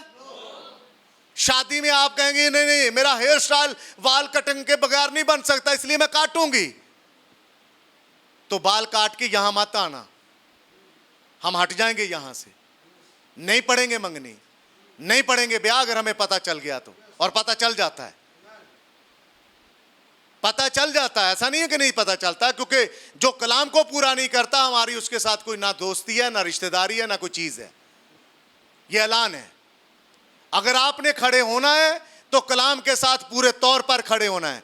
नहीं होना तो बेहतर यह है कि रद्द करके चले जाओ और जाकर अपनी और दुनिया बसाओ और दुनिया के साथ जाकर मिल जाओ। साइंस ने यह किया। आपके बाल अच्छे बड़े वाइट हैं, आपने उनके ऊपर रंग चढ़ा लिया है। और बाइबल क्या बताती है आपको? आप हैं कौवे और आपने खाल पहन ली कबूतर की। अंदर से हैं आप कौवे, और कौवा मरा हुआ चूहा भी खाता है और जाकर चर्च में गीत भी गा लेता है। मरे हुए चूहे से मराद बाजार में गाने भी गा लेता है। आज ही मंगनी है, कई उधर आपको मिलेंगे हमारे रिश्तेदार जो बगैर नाचे रहेंगे नहीं, तो नाचते रहे। एक दिन खुदा उन्हें नचवाएगा जिस तरह नूह के दिनों में खुदा ने नचवाया। मैं थोड़ी सी तस्वीर कशी करना चाहता हूं क्योंकि मैं यहां बंद करना चाहता था, लेकिन ब्रदर फीस का इंतजार कर रहे हैं। आए नूह के पास, अंकल नूह आ खोली खोली कश्ती का दरवाजा। इधरों आए, आ फुफा नूह खोली खोली कश्ती का दरवाजा। लेकिन क्या कश्ती का दरवाजा खुला? पहले उन्होंने क्या किया? कलाम को रद्द। कश्ती का दरवाजा खुदा ने अपने हाथों से खुद बंद कर रखा था। और नबी ने कहा कश्ती थी क्या? मुजस्सम हो गया था कलाम उनके सामने। खुदा ने कहा था नूह कश्ती बना, ये रही कश्ती की ड्राइंग और इसके ऐन मुताबिक तूने बनाना है। उसने खड़ा कर दिया बना के जहाज। अब आकर मजाक करते हैं, ओह अंकल साजिद तो कहते थे कि बाल ना कटवाओ बाल, ये देखें हम तो बाल कटवा रहे, हमारी बच्चियां बाल कटवा रही, कितनी अच्छी हैं। पता चल जाएगा, एक दिन पता चल जाएगा आपको आप कितनी अच्छी हैं। और जो मर्द लंबे बाल रखते हैं, जो पादरी लंबे बाल रखते हैं, उनको भी एक दिन पता चल जाएगा। वो भी जान जाएंगे कि खुदा ने पालूस से क्यों लिखवाया। और पालूस कहता है मैंने तुम्हारी मंगनी करवाई। और मंगनी करवाने वाला जो शोहर के पास औरत को लेकर आता है और मंगनी पड़ता है, वो कहता है कि औरत के लिए अच्छा नहीं कि बाल कटवाए। जब मंगनी पड़ने वाला ही कह रहा है कि बाल नहीं कटवाने, तो क्या निकाह बांधने वाला कह देगा? कभी भी नहीं कहेगा। इसलिए लिबास हयादार, आपके जो अज़ा हैं वो नजर नहीं आने चाहिए। आपका लिबास इतना टाइट नहीं होना चाहिए कि आप बीच में फंसी हुई हो। भाई आपके पैंट इतनी टाइट नहीं होनी चाहिए, शर्ट इतनी टाइट नहीं होनी चाहिए कि आप मसलमैन लगे। मैं देखे मसलमैन। ब्रदर ने कहा सिक्कम का मतलब यही है मसलमैन। याकूब की बेटी जिसका नाम दीना था, वो एक मसलमैन को पसंद कर बैठी थी, जो हट्टा कट्टा था, दिखने में बड़ा मसलमैन नजर आता था। उसके इश्क में फंसी। और जब ये हो गया तो आप जानते हैं 34वें बाब में, 35वां 34वें बाब में क्या हुआ, फिर उसके साथ क्या हो गया। ब्रदर, मैं बेटियों से कहूंगा कभी मसलमैन पसंद नहीं करना। ये नहीं कि मसलमैन बुरा होता है, जो यहां 4 चीजें ठीक रखता हो उसे पसंद करो। जिसका देखना ठीक हो, जो सिर्फ आप ही को दिखे, आप ही को देखे, आपके सिवा और किसी को ना देखे, उसके पास उसके साथ रिश्ता जोड़ना है। मुसलमान ले लो, मुसलमान करेगा क्या? आपको बोलेगा घर में रहो, घर में, और बाहर कोई और चक्कर चला देगा। तो क्या ऐसे मर्द अच्छे होते हैं? ऐसे शख्स के साथ आपका रिश्ता नाता जुड़ना चाहिए जो ये सोच रखे मेरी बीवी मेरा बदन है। वो देखे कि मेरी बीवी की जरूरियात क्या है। कई ऐसे मैंने खट्टू देखे ने, आप तो खुद बड़ा बना हट्टा कट्टा फिर रहा है और बीवी की जरूरियात का नहीं पता, बीवी बीमार पड़ी है नहीं पता, बच्चों की जरूरियात का नहीं पता। ये ब्रदर एक हेड ऑफ द फैमिली की जिम्मेदारी है। वो आके पूछे मेरे बेटी ने खाना खाया है? हेड ऑफ द फैमिली अपनी फैमिली के ऊपर नजर रखे, कल को खुदा आपको औलाद दे, जिम्मेदारी है ब्रदर, किसी और की नहीं है, नहीं है किसी और की। और इस बात को लेकर ब्रदर ब्रैनम ने कहा जब आप खानदान बन जाओ तो फिर अगला कदम कलीसिया का चुनाव करो। आपके ऊपर है। इस चर्च में रहना है तो ठीक है, नहीं रहना तो चुनाव करो, क्योंकि बगैर फेलोशिप के आप कुछ नहीं है। आजाद मर्जी हैं आप। यहां तो भाई हम बाल काटने से रोकेंगे क्योंकि बाइबल रोकती है। आप उस चर्च का चुनाव कर लें जहां नहीं रोकते। यहां बेटियों को, औरतों को पैंटे पहनने से नहीं रोकते, हम रोकते हैं क्योंकि बाइबल कहती है कि औरत मर्द का लिबास ना पहने, मर्द औरत का लिबास ना पहने। आप अपने चर्च का चुनाव कर सकते हैं, आप आजाद मर्जी हैं। कई आए, कई चले भी गए, लेकिन क्या इससे कोई फर्क पड़ा? बनाए आलम से पेशतर जो चुने हुए हैं वही रह जाएंगे। नूह ने पैगाम दिया, डंके की चोट पर दिया। उसने कहा बारिश आएगी, कहने लगे नहीं नजर आती। कहता मुझे नजर आती है क्योंकि मैं बिलीव कर चुका हूं।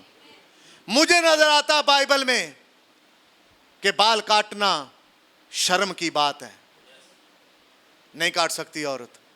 अगर आपके घरों में चल रहा है ब्रदर, तो मर्दों आपसे पूछेगा खुदा, आपसे क्यों कर रही हैं आपकी बेटियां, क्यों कर रही है आपकी बीवी, आपसे खुदा पूछेगा।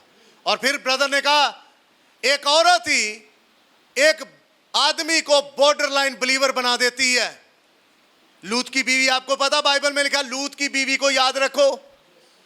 नबी कहता क्या था उसमें याद रखने के लिए, कैसे उसको याद रखें, कौन सा अच्छा करैक्टर है उसका। शराब नोशी वो करती थी, फैशन बनाओ श्रृंगार वो करती थी, और फिर दूसरा खुदा के कलाम के उल्ट वो चलती थी। आज तक नमक का सतून बनी हुई है। आज तक लूत को क्या बना दिया? बॉर्डर लाइन बिलीवर, ऐसे ऐसे किनारे के ऊपर चलने वाला, कभी इधर कर दिया कभी उधर कर दिया। इसलिए मेरे भाई, चुनाव करते हो, इंतखाब करते हो, तो आपके पास मौका है, साल लेट कर लो यार।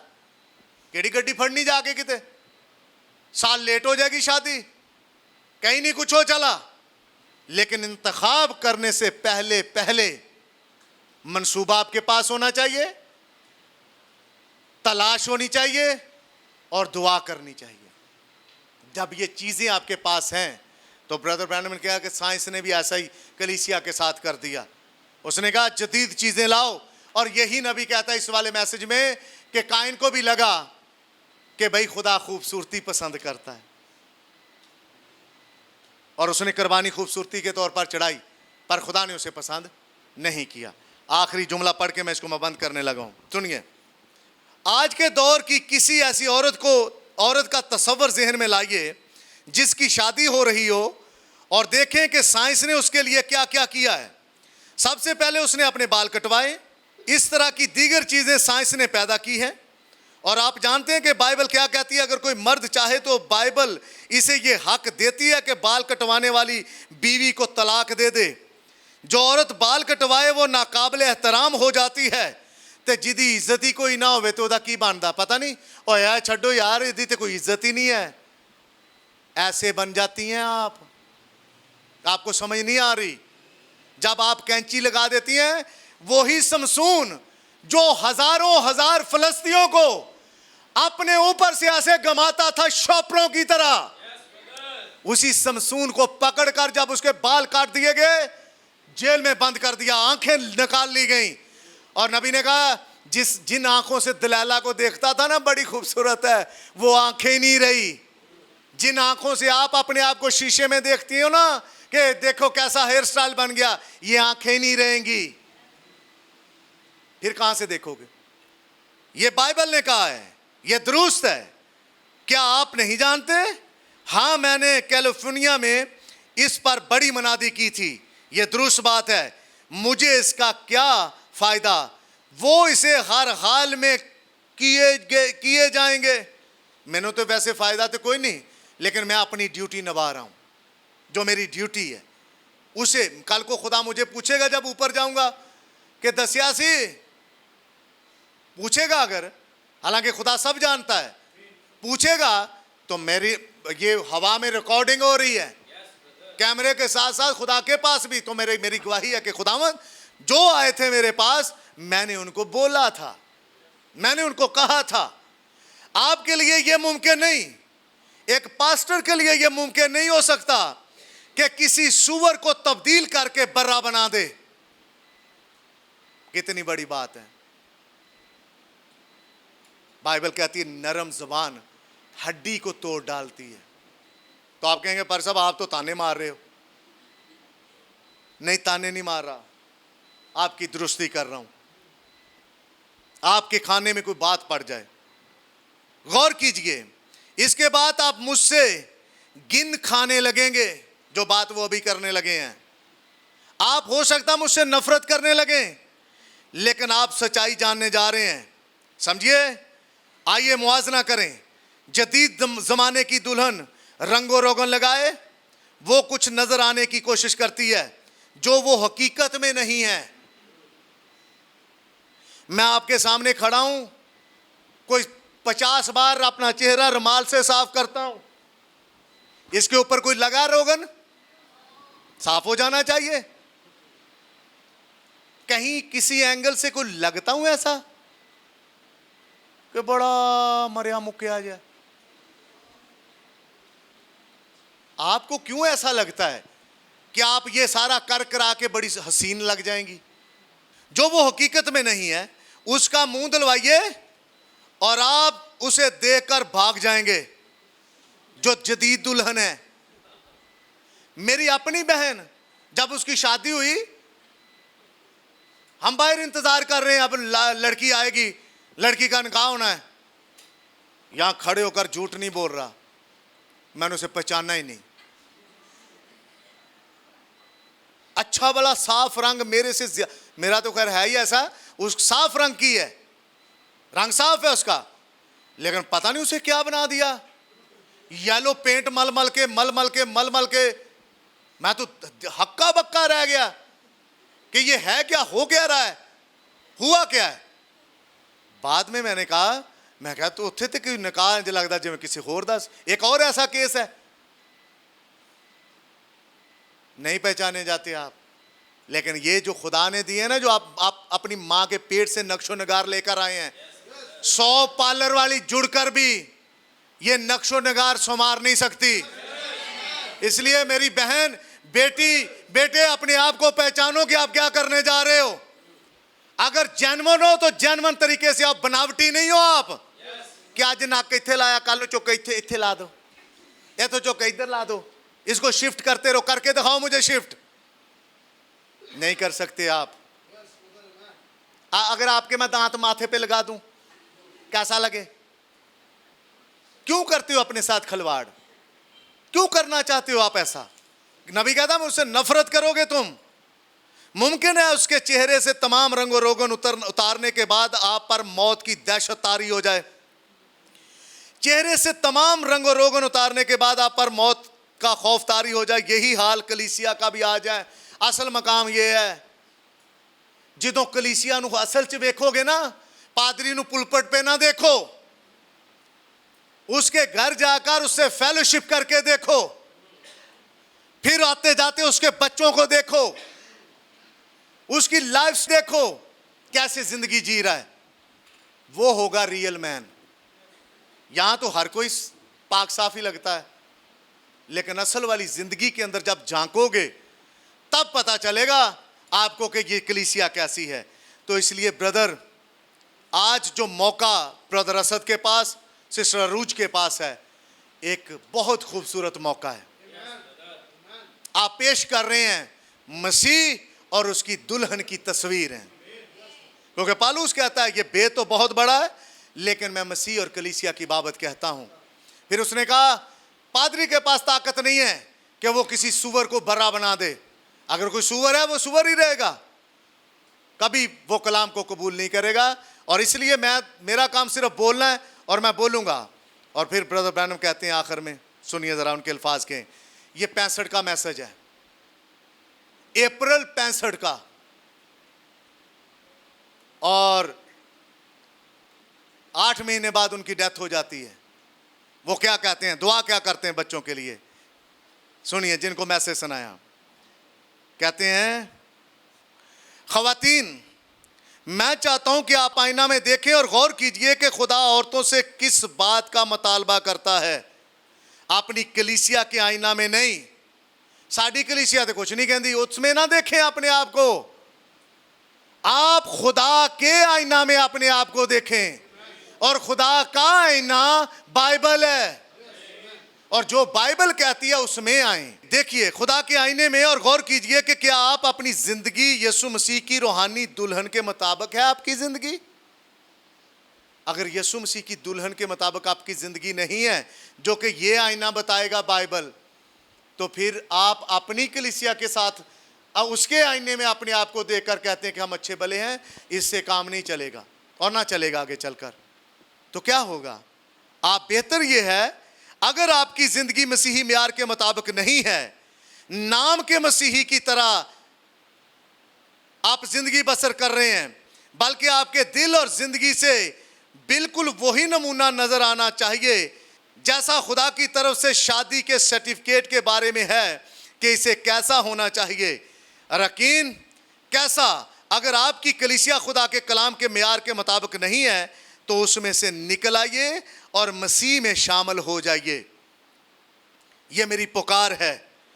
हम वक्त के बारे में कुछ नहीं जानते। आप नहीं जानते कि कौन से दिन या कौन से वक्त ये शहर समंदर की तह में गर्क हो जाएगा।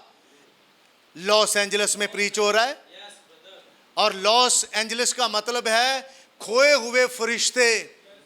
और ये हॉलीवुड बॉलीवुड सारा कुछ लॉस एंजलिस से ही आ रहा है। अमेरिका का एक शहर है, उस शहर के नीचे समंदर में दरार पड़ चुकी है और वो गर्क हो जाएगा समंदर के अंदर। और नबी ने इन चीज़ों को बाइबल के अपने मैसेज के अंदर बयान कर रखा है, और बाइबल भी मुकाशवा की किताब के अंदर इन चीज़ों को लिखती है। और फिर कहती है कि यीशु मसीह ने कहा कि कुफरनहूम, तू नहीं जानता, तुझ में जो प्रीच हो चुका है। यीशु मसीह कुफरनहूम के अंदर इबादतें करते थे। नबी ने कहा जो ये वाली इबादतें अगर सदूम और मूरा में हो जाती तो वो बच जाते, लेकिन कुफरनहूम तू पहचानता ही नहीं है। आज का कुफरनहूम भी ये दुनिया है, ये मैसेज को, ये कलाम को नहीं जानती, ये बस अपनी मनमर्जी करना चाहती हैं। तो मेरे भाई, मेरी बहन, जब आप कलाम को दर्जा देते हैं तो कलाम आपको अपने अंदर लेता है। बहुत सारी स्टोरीज हैं, हवा की ले लें, रूत की ले लें, रबैका की ले लें, आस्तर की ले लें, मरियम की ले लें, राहब कसबी की ले लें। ये करैक्टर आपको क्यों नहीं पसंद आते बाइबल में? आपको कतरीना कैफ का करैक्टर क्यों पसंद आता है? या और कोई हीरोइन लगा लें, आपको उसका क्यों? या एक सियासतदान है, उसका क्यों पसंद आता है? आपको क्यों नहीं इन स्टार का करैक्टर पसंद आता? गलती आपकी नहीं है, गलती है आपके बाप और माँ की। अगर उनकी शादी बाइबल के मुताबिक हुई होती, अगर वो खुदा के अहदो पैमान में आए होते और उनको पता होता है कि जब खुदा जमीन पर एक खानदान जोड़ता है तो खुदा खानदान के साथ रहना चाहता है, औरत ने पहले से खुदा को जुदा कर दिया। तुसी ते मानदे जे ते मनो ते मैं मानदी ते मैं मन्ना, तो फिर आप अपनी मर्जी पे आई हैं। और जो कुछ आपसे हो पा रहा है, आपने एक खानदान को एक इबरत का निशान बना रखा है। उठाकर देख लें दुनिया की तारीख, उठाकर देख लें बाइबल की तारीख। इन औरतों ने इबरत का निशान खानदानों को बनाकर रख दिया। कौन सी वाली? जो खुदा के कलाम के नीचे नहीं थी। आइए अपने पांव पर खड़े हों और एक दुआ करते हैं और अपने आप को तैयार करें कि आगे जो जिस लम्हे में हम जा रहे हैं, इस बेटे पर और बेटी पर खुदा अपना हाथ बढ़ाए। और जब ये अहदो करार करते हैं, ये खुदावंद की हुजूरी में इसी तरह बढ़ते चले जाएं।